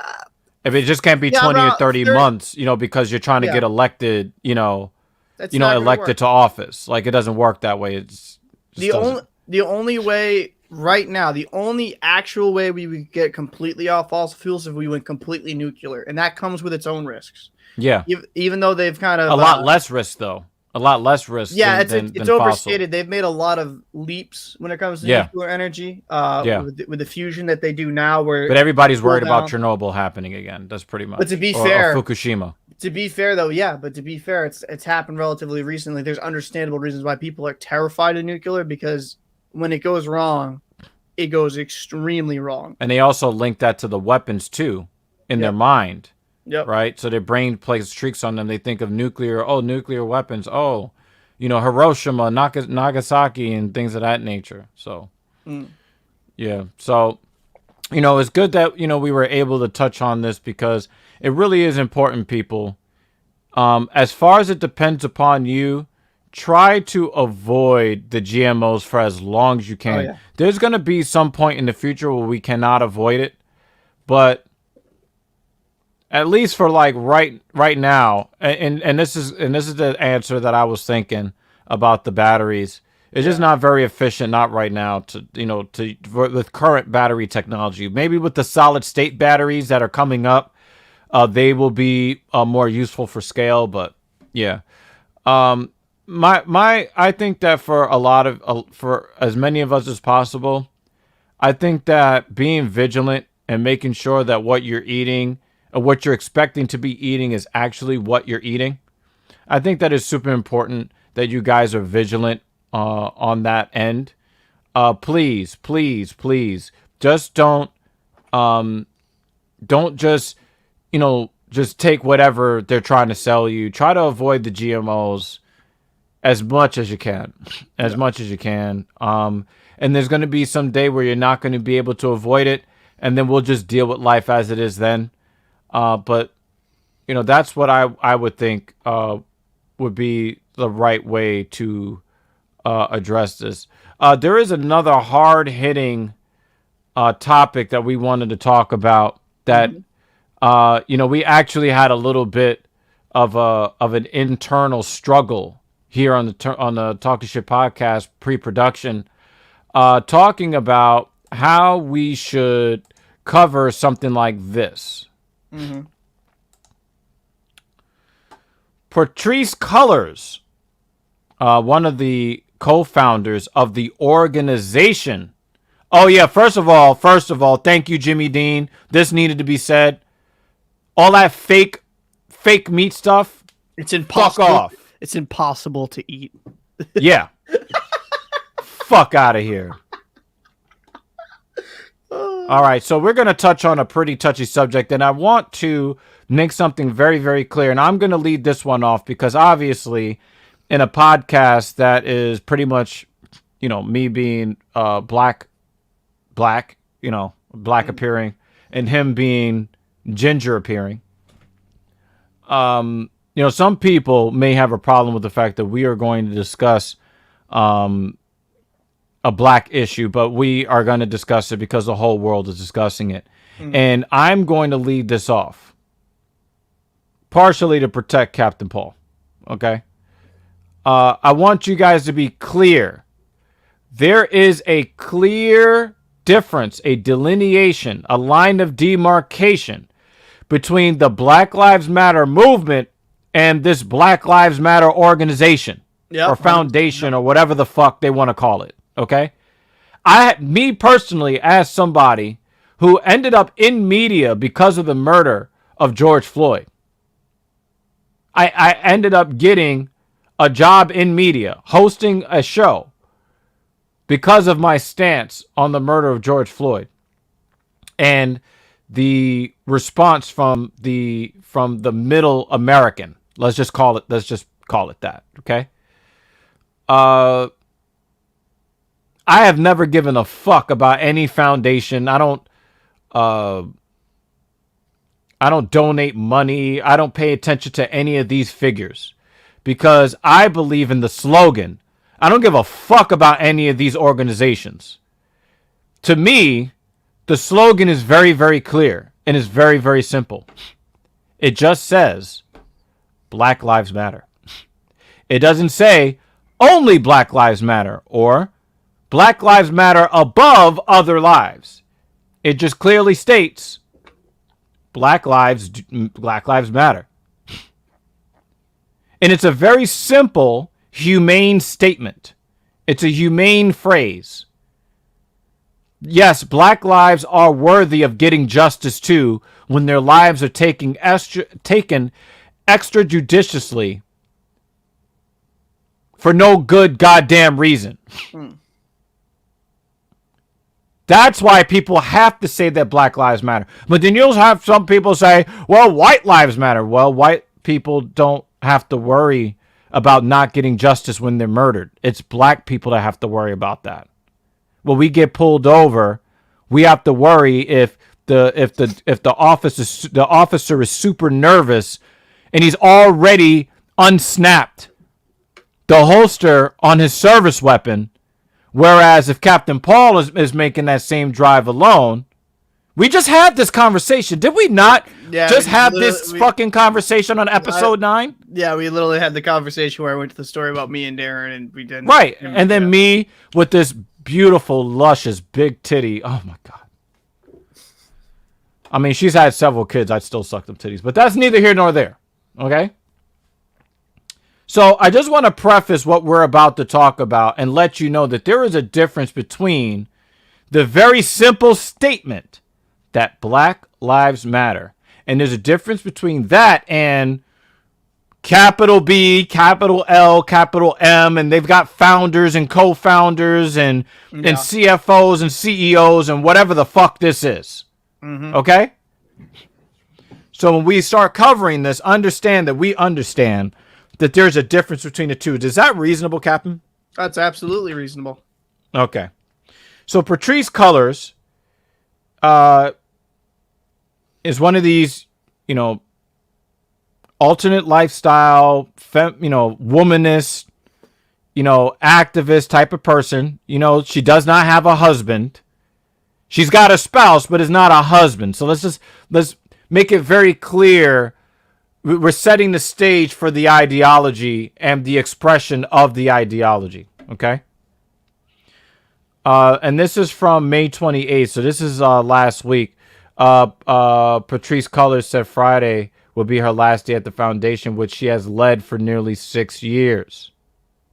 The 37-year-old activist's finances came under scrutiny last month after it was reported she owned 4 homes. Black Lives Matter started as a hashtag in 2013 and has become a global movement. Remember in 2013, George Zimmerman got away with a murder that he committed on a young black man that he was stalking who was minding his own fucking business.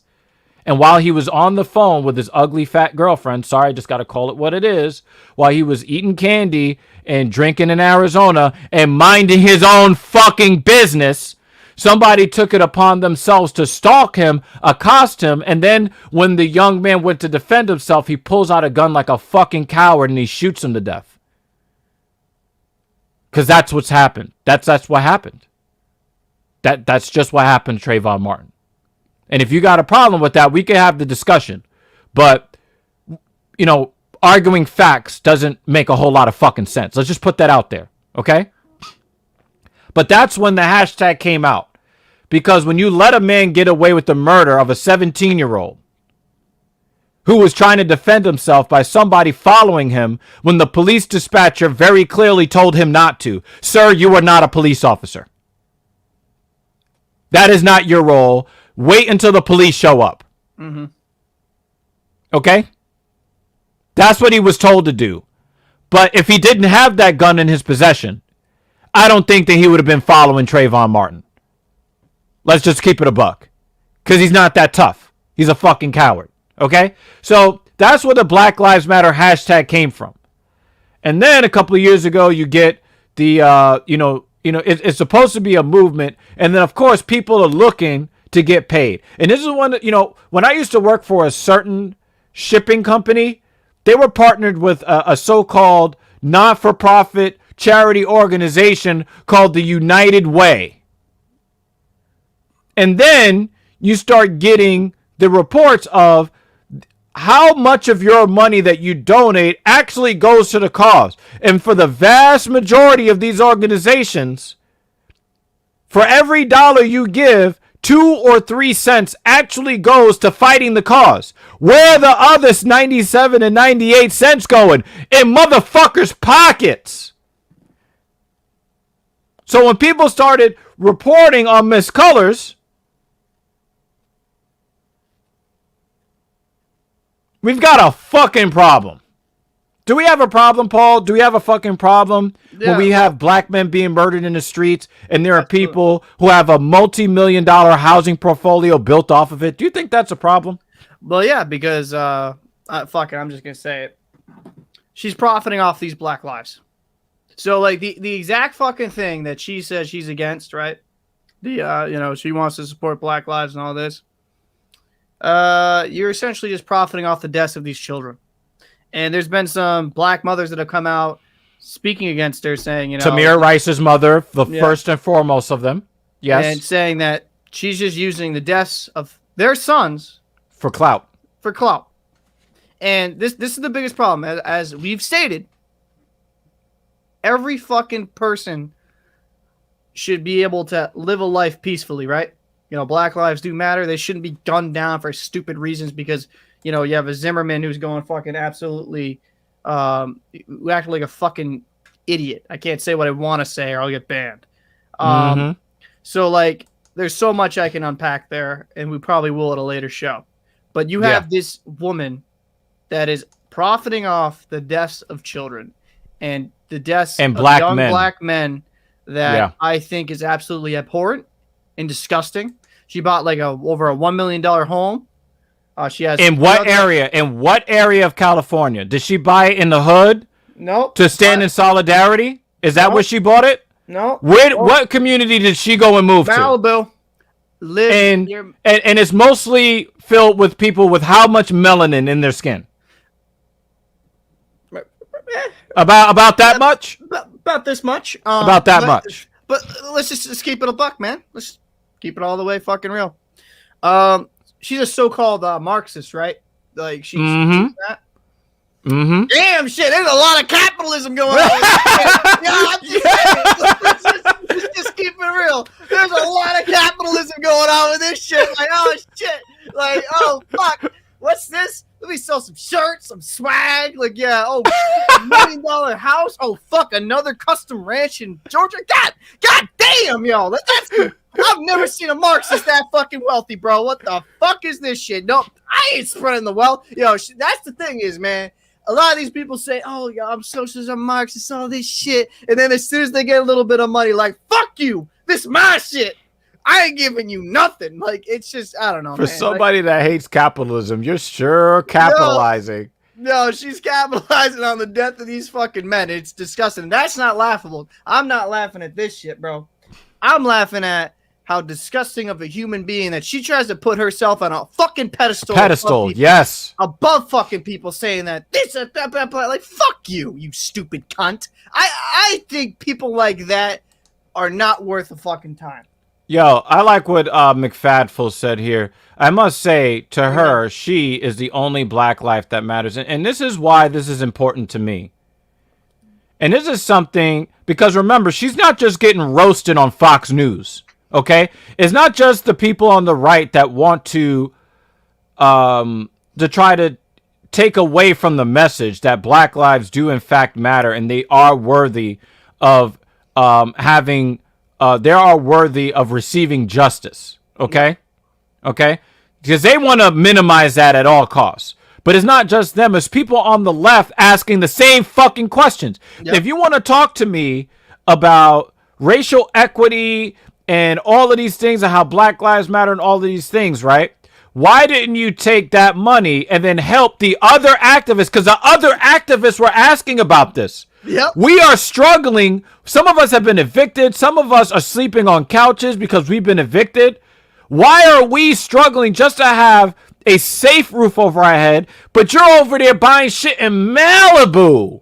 Well, bro. The fuck? Like, where is that money supposed to go to? Yo, she's terrified. She's just building bigger walls and shit probably too. And she's probably fencing herself in. Like, I ain't letting you people in my house. I earned this. And you know what ends up happening? You know, and you know, it's real fucked up, right? But it's kind of fucked up. But she's going to a place where people are not going to recognize her, and they're going to call the police on her because they believe that she's now in a neighborhood she doesn't belong in. And what happens to black people in those situations on a regular basis? Yep. It's just gonna be like 911. There's a person walking down the sidewalk very menacingly. Like, just like, dude, it's absolutely insane to me. Someone that is Marxist, someone that is pro-black, like, all she cares about is herself. I think this person walking down the street, their skin is really dark. I think they're really strong. You might want to send a couple of units out there. I think they're holding a bag of Skittles. That's a deadly weapon. I gotta, like, absolutely. Especially if you're a diabetic, man. Bro, just absolute ludicrous that she can even try. Like, if you saw her statement, the statements would piss me off. That's what set me off at the end when she said, like, oh, this is just a bunch of, like, conservatives and white voices trying to... Nope, the activists are asking the same goddamn questions. Discredit me. I'm like, bitch, how the fuck do you go from, like, how the fuck do you get a $1.4 million home making $120,000 a year? Yo, that's my tax bracket. I want to know, because fuck it, I want that type of living, bro. Yo, the BLM Foundation told AP in February that it had raised $90 million, or in the UK, pounds, 63 million pounds, amid last year's racial justice protests following the murder of George Floyd. Let me tell y'all something. I swiped left on this one bitch. I'm going to call her a bitch because I was offended. This bitch swipes right on me on one of these dating apps. And in her bio, she was saying something that's like, you want to turn me on? Show me a receipt from you donating to Black Lives Matter. What? Yeah. What? What? Why? What is wrong with you? Like, the kind of pandering that people are doing, and these people have no fucking clue. These people have no fucking clue what they're giving the money to. They're just trying to posture up. See, look, I'm righteous. I'm on the right side of history. I gave to some place that says Black Lives Matter on the front, so I'm doing my part. But look at what it ends up in. Okay? Last month, the New York Post reported that Miss Colors, a self-described Marxist, had bought a $1.4 million luxury home in Topanga Canyon. Let me tell you something, okay? I used to watch Boy Meets World. I wanted to get in Topanga's Canyon so bad. Especially because she had the high-speed connection lips. Let me tell you. Let me fucking tell you. Okay? But she's in Topanga's Canyon. Yeah. near Malibu You're stupid, and owned 3 other homes, including a custom ranch in Georgia. bro. Okay. Now, of course, you get these left. And the thing is, everybody knows that I am left leaning. Okay. I'm the guy on the left compared to, Captain Paul's, conservatism. So if you guys watch Black Power Magic Hour, I appear to be more right wing. So I lean left. Okay. But look at Facebook being Facebook, which is why I don't use Facebook anymore. Okay. Facebook banned users from sharing the story, citing privacy concerns. It's a matter of public record, sir.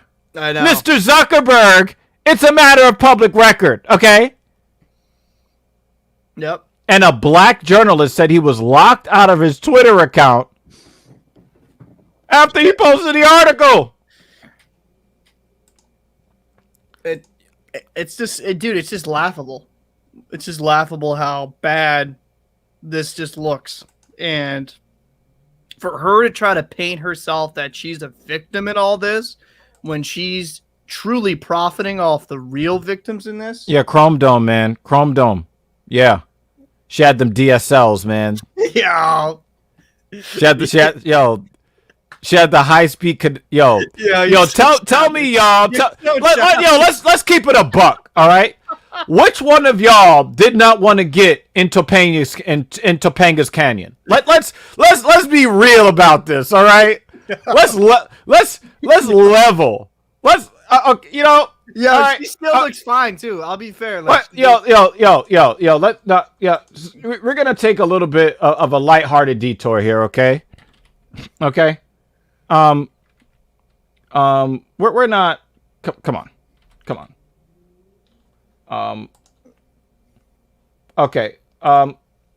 Let me share this for you guys, okay? Because we're gonna make it a little bit more lighthearted for y'all. Just a little bit, okay? Yeah. Just okay. Please tell me you have not looked at these lips and say, you know what? I can get a lot of work done with this kind of connection, son. Let's this is the way that all boys should meet the world. like dead ass. Let's be real, son. Well, you mad quiet right now, son. You mad quiet right now. Okay. It's not wrong, yo. Dude, I'm not gonna lie. I fucking love that show because of her. Holy shit, dude. Like that. I mean, son. Yeah. Son. Let's talk about it, son. Look at them goddamn lips, son. Goddamn, I'm just man. laughing because the fucking serious transition into this is just so funny. I mean, yeah. yo. Yeah. I mean, come on, man. Yeah. Come on. Question from Seditionalist. What does BLM Incorporated or Foundation or whatever the fuck, what do they actually do? Do they organize and pay for lectures or books or whatever? Or media, commercials, airtime, or having a workforce? Or does the donations all go to the C-level employees? Dude, for a woman like that, I'd get all the work done. Fuck, man. Yo, she is the type to make Captain Paul rethink monogamy, son. All right, so you always have to go there. I love you, baby.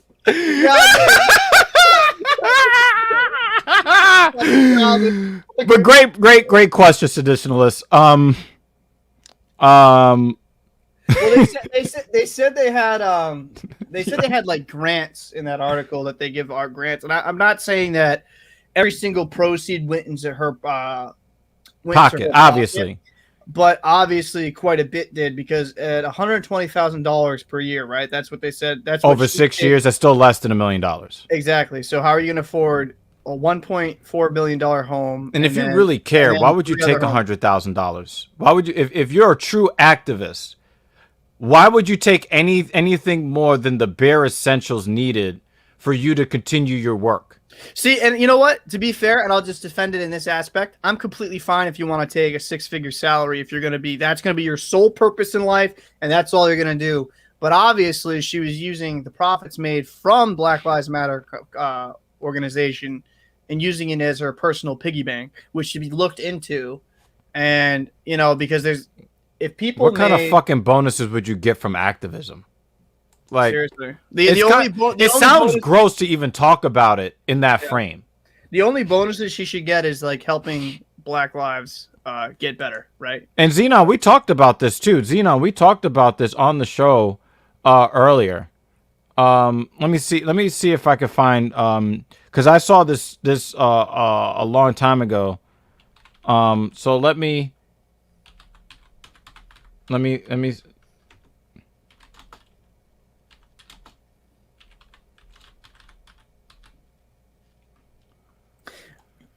Like, I don't know, for 120 a year, right? That'd be fine, but obviously it's way more than that. She's profiting and stuff like that. And how you said like with t-shirts, how people buy t-shirts, they'll show a receipt like that you said that one girl had on a dating profile. Mm-hmm. One of the most laughable things, and I'll have to find the article, but because I don't know if it might have been satire, but if it's true, it's kind of funny. There was one article that I kind of read up on. This was a couple months ago, saying that like actual racists were selling Black Lives merch. Just to make a profit off of. Like, you have to know, in my opinion, if you're going to support a cause like that, you have to know exactly what you're putting your money into. Yeah, exactly. Absolutely. Absolutely. Because people are going to take that cause and make a money and a profit off of it. It's like, I agree with you, Evil. I think that should be enough, right? Like, where you can there should be no bonuses, what she does with the whole bettering her people, but obviously, a Marxist turned into a capitalism real quick. Yeah. That's all I'm going to say on that shit. Absolutely. So, for instance, the Salvation Army is considered to be one of the better, places to give your money to. 82 cents of every dollar donated to the Salvation Army goes towards program services. The average charity spends 75% of their budgets on programs, while the remaining money goes to cover overhead costs like fundraising. But there are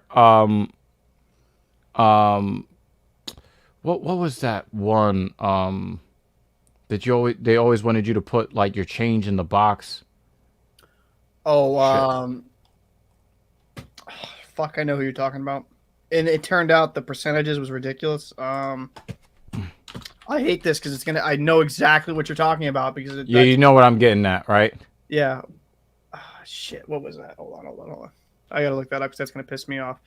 What's funny though about Salvation Army though? People don't. Apparently, there is a little bit of bad history with the UNICEF. Thank you. UNICEF, yeah. What's the UNICEF percentage? It's like what, like nowhere near that, right? What percentage of donations go to charity?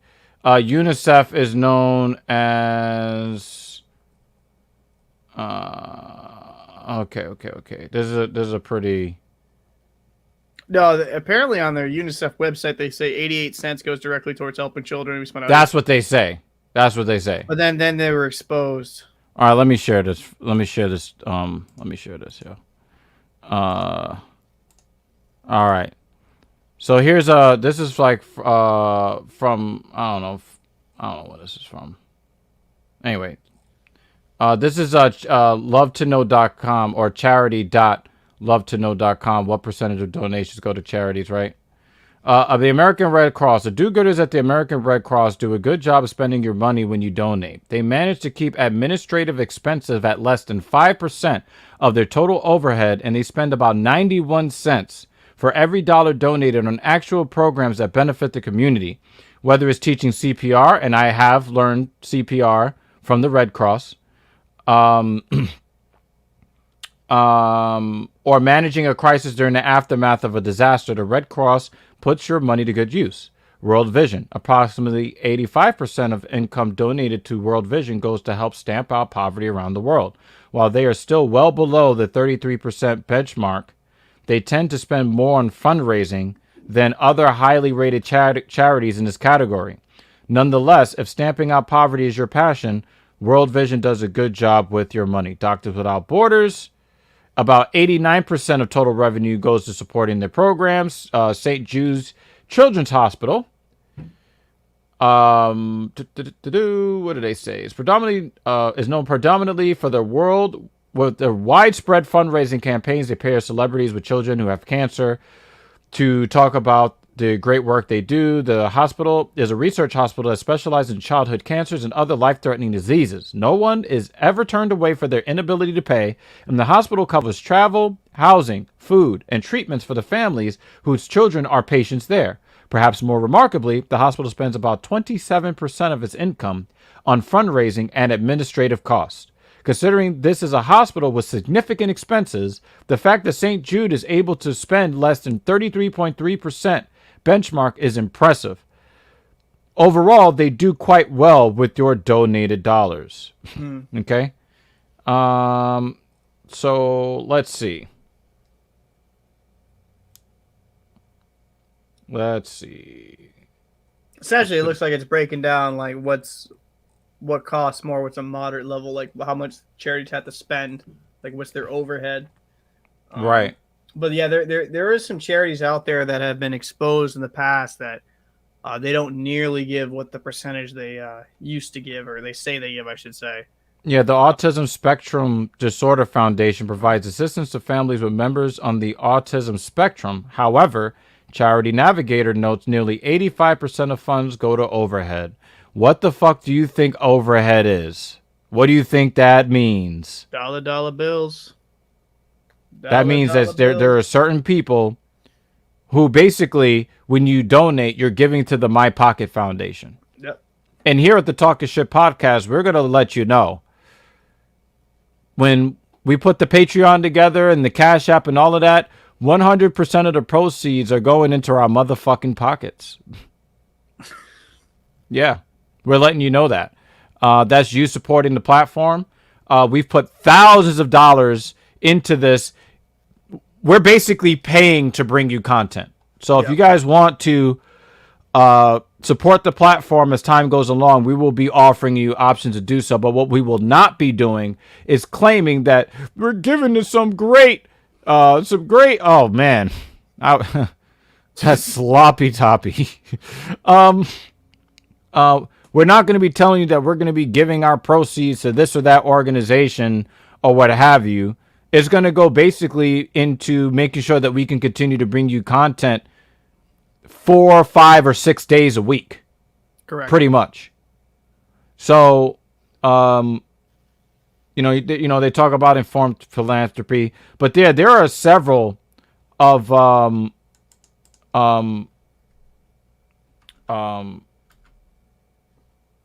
let's see. This is interesting.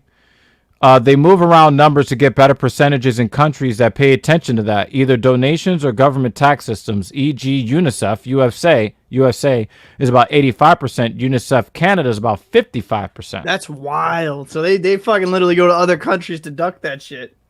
Oh, wow. He's about to go, Jimmy Dean is about to go on Yelp. Bro. And, yeah. Shit, man. Oh, well. You know what I'm saying? We lost a good one. This kind of goes to a clearer picture where I think the problem I've kind of had with the Black Lives Matter organization is that there's not as much transparency with the money as there should be, especially with a cause that is really rife. You know what I mean? Mm-hmm. I was actually just reading that. It's not necessarily the best. It gives you a breakdown of certain things where it kind of like shows you what's the best charity percentage wise, but yeah, I don't know, man. I think we can really, as a society, as that organization, should just do a lot better by our society and be a little bit more transparent, because there's no fucking way you can afford 4 homes, $120,000 per year. It just does not make any sense. Yeah, Consumer Reports has a whole table. Yeah. And I guess, trying to help people not get fucked over. What I actually wanted to see from Consumer Reports are actual facts and figures. Yeah, they don't really have that. Yeah. So, they have top rated and they have low rated. And basically, it's based upon where the money actually goes. Charity Watch uses a letter grading system that also looks at the percentage of overhead spent on programs, the cost of fundraising, and other measures of efficiency. Charities that are A-rated generally spend at least 75% or more on their programs, so more of your money goes to the causes you want to support.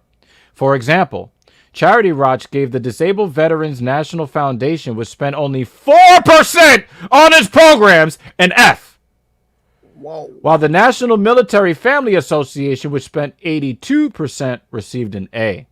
4%? Charity Navigator focuses on financial metrics, accountability, and transparency. 4%. So let's actually criminal. put that. Let's put that in Google. Charity Watch.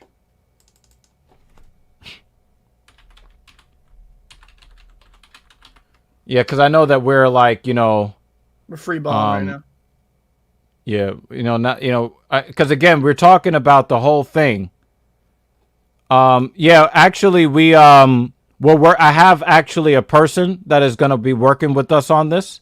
Merch is coming, and we will be rocking it proudly in different colors to match my 94 pairs of sneakers. Okay. Yeah, so we have Charity Watch here. CharityWatch.org.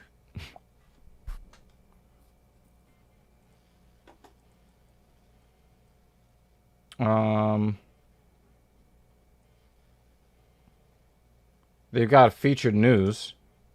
Fundraisers for F-rated charities hit with a combined $170.2 million in legal judgments. Wow. Yo, I cannot believe we're doing this on the show today, but we are about to make some really bad places very fucking famous, okay? So I'm just going to go through this with you guys because I actually, this is kind of giving me a chub to out these organizations, okay? Imagine receiving a call from a charity fundraiser promising that your donation will be used to provide a pain medication to women suffering from cancer, fund hospice care for dying children, give financial support to fire victims, or provide food assistance to homeless and unemployed veterans. Now imagine finding out that in some cases a measly 10% or less of your donation was used for anything remotely charitable, and that the vast majority of the money you sent in response to these solicitations did nothing more than line the pockets of greedy, for-profit fundraisers.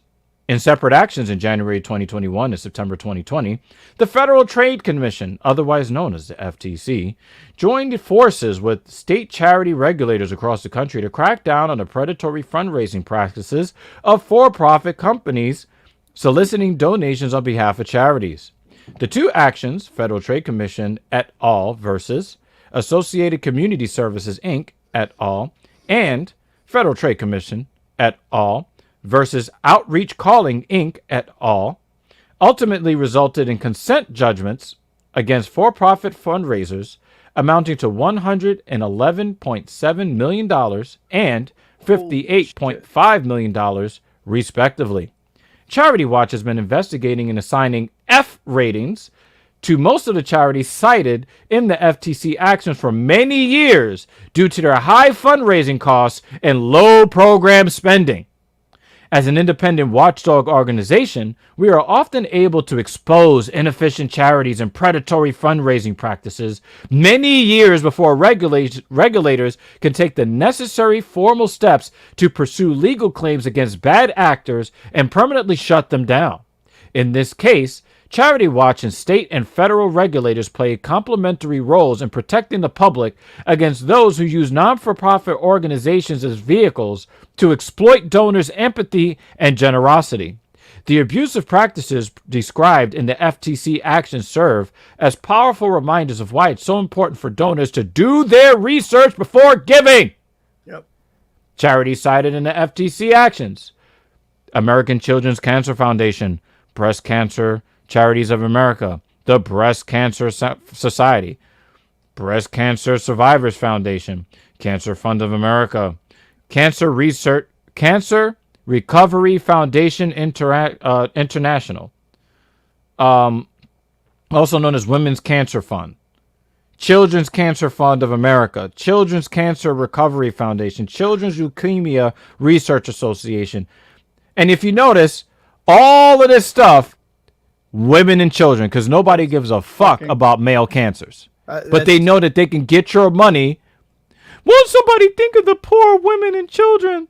Never mind the men that actually build society and make life easy for everybody to live. Like, never mind that. These people have a special place in hell for fucking doing that. That's just fucking disgusting. Just check this out. Other health, multi-cause, Autism Spectrum Disorder Foundation, which we covered also, right?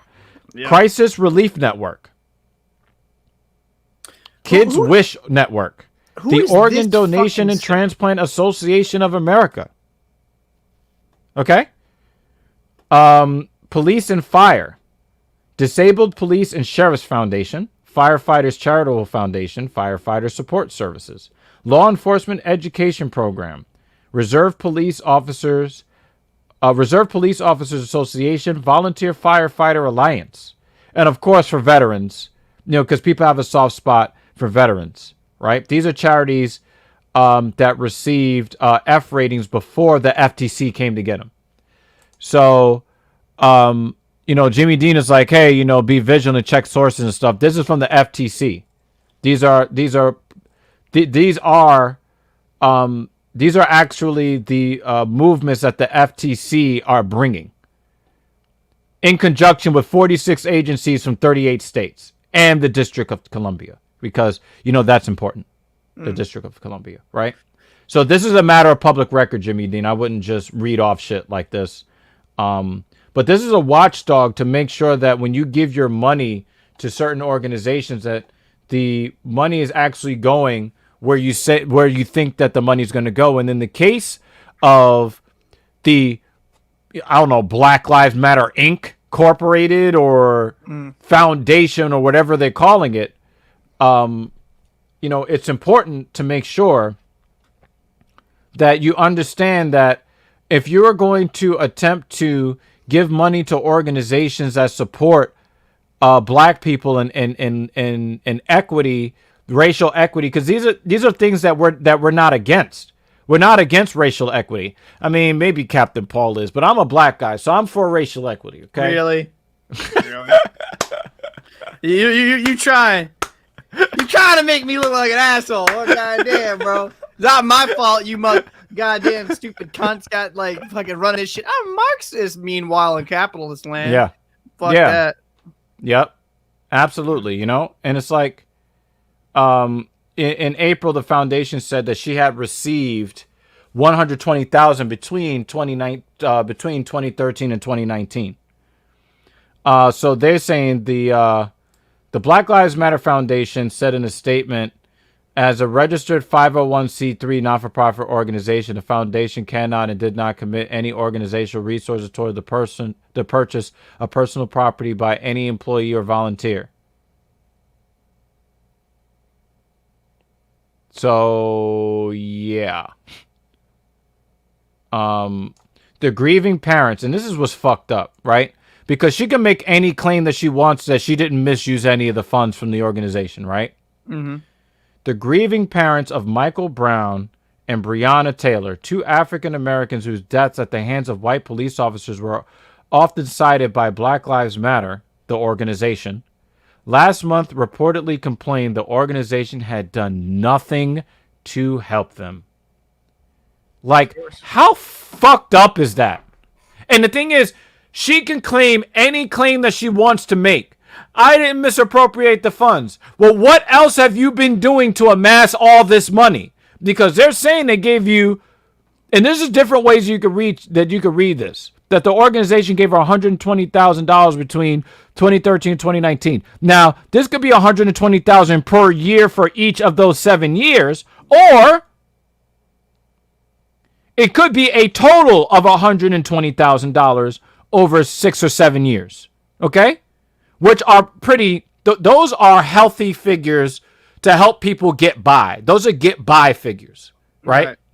But if you have, and we've seen that she's going around the country and she's talking and she's doing this and she's doing that, right? Mm-hmm. You can't tell. Can you tell me where you've earned several $1 million over the past? Can you tell me where you've been earning $20,000 a month, $20 or $25,000 a month? Could you tell me where you work, where you make $20 or $25,000 a month to amass all of this wealth to spend on these lavish things other than Black Lives Matter? Because that's all we know you for. Yep. Right? You're part of the cancel culture brigade, right? You always want to find out when somebody says something offensive, how to find their employer so that they can lose their job, right? Well, how about you come out and you tell us who your employer is who's giving you all this money if you're not getting money from the foundation? Tell us about that. She can't. And the worst part about it is that she's making us look bad. Oh, wow. Oh, shit. Yo, that's a bar. Oh. Yo, son. Yo, he's on to something. Son. He's on to something. You never know. Son. Yo, Jimmy, how much do you think she charges per month to see her masculine bits? God. Anybody got a? Dude, that's anybody got a? Just very fucking very precarious. If you didn't get your money from donations, then where the fuck did you get it? And that's the question everyone wants answered. He said that she charges about $350. $350. So stupid. All right, so we're gonna end off the show today. Mm-hmm. We've talked a lot about what happened with the Joe Budden podcast, right? Mm-hmm. We talked extensively about that, and we want to share with you a funny video. As you guys know, Rory and Mal, who were integral, important parts of the show, they ended up basically being very disrespectfully removed from the show. So, obviously Rory and Mal are out of a job. And so they're on a job hunt. So let's follow Rory and Mal as they, look for a new job. Can't believe I got fired after I quit. Now you know how it feels. So much for white privilege. Yeah. Doesn't mean we need to get a job. I don't know if we have to get jobs, but I think it'd be good to do something. I mean, I hit my grandpa to see if there's any construction gigs, but he said they built all the bridges already. No, that's funny because there's always traffic. It seems like they're always working on them. Insurance job. Nah. And you still got that dude that does the PPP scams? It's quiet for that. Everybody's getting locked up. I got a plug at Johnson & Johnson. We could sell fake vax cards. Yeah, that might be a thing. People still gotta go to them. That's true. You got a resume? I can make something up. Like on paper, not in Harlem. I can make something up. Oh, shit.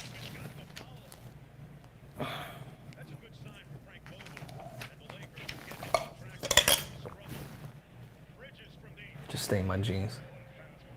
You got any detergent?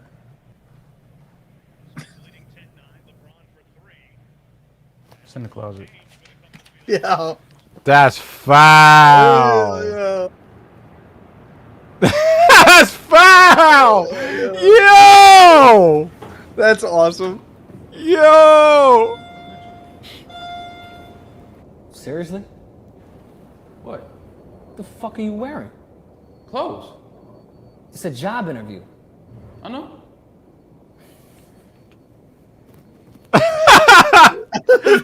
Yo. Yo. I love this. Rory and Mal. Yes. So I got Rory's resume here. Send What my about you, resume Mal? early. Yeah, you got a. Got you right Is here. that handwritten? Yeah. Nah, bro. Keep that. Oh All right, why shit! don't you both tell me, No. your work experience.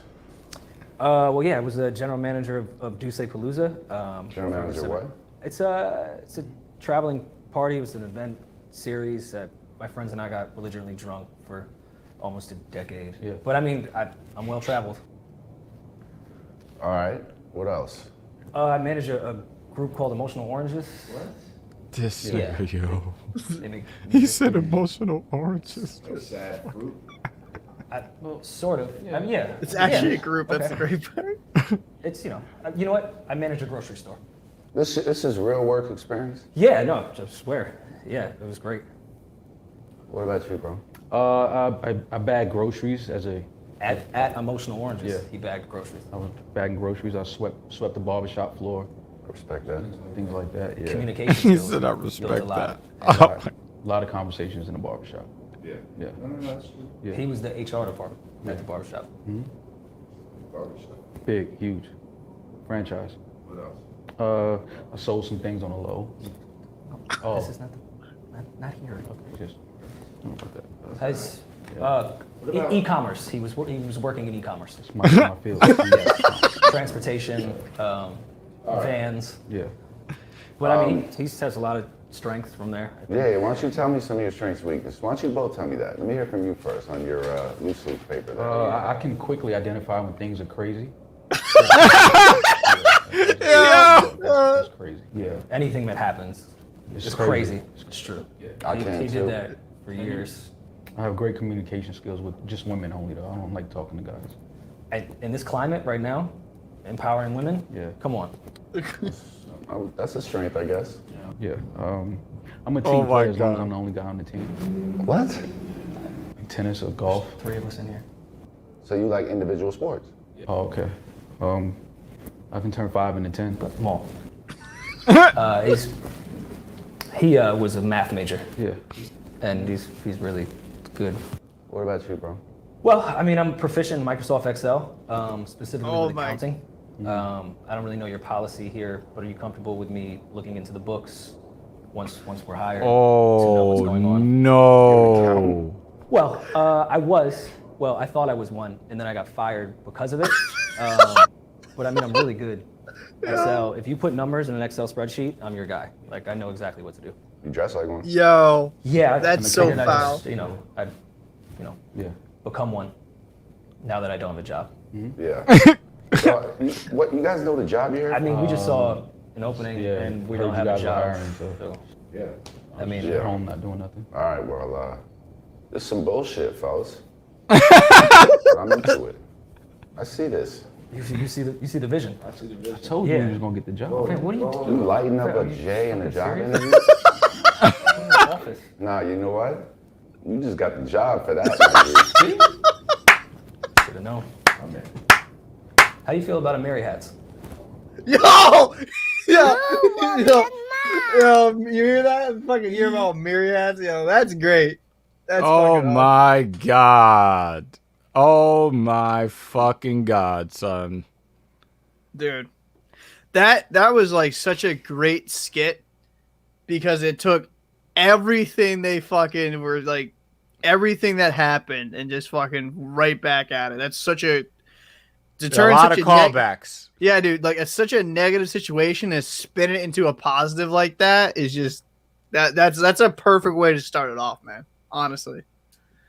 Like that was fucking so many fucking subtle shots and shit, like with the detergent. Yeah, that was masterful. Absolutely masterful. But yeah, we wanted to bring you guys a fun show. For whatever reason, we always seem to hit some hard-hitting topics. We really do appreciate the engagement today. You guys are wonderful, wonderful viewers. Again, I just want to reiterate as we sign off. Again, if you could just hit the subscribe button, hit the notification bell, all notifications, so you know when we're going live or when a new TSP video will go live, will premiere. Definitely go on over to YouTube using this little link right here. Hit the subscribe button and the notification bell. And also, these are the social media platforms that we have up right now. They're all Talkin _SH_T. Definitely hit us up. If you do the Narcigram thing, definitely hit us up. The Twitter, definitely hit us up because, we do, we put little updates on, what we're doing content-wise up on Twitter. Usually if there is some sort of rescheduling that we plan to do or something like that. Also, send in your emails.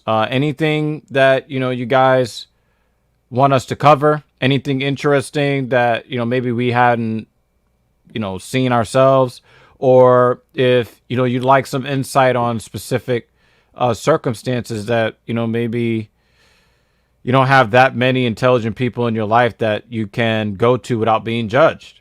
Well, you can come to us, strangers who are relatively intelligent, that you might still run into the possibility of being judged. But that's neither here nor there.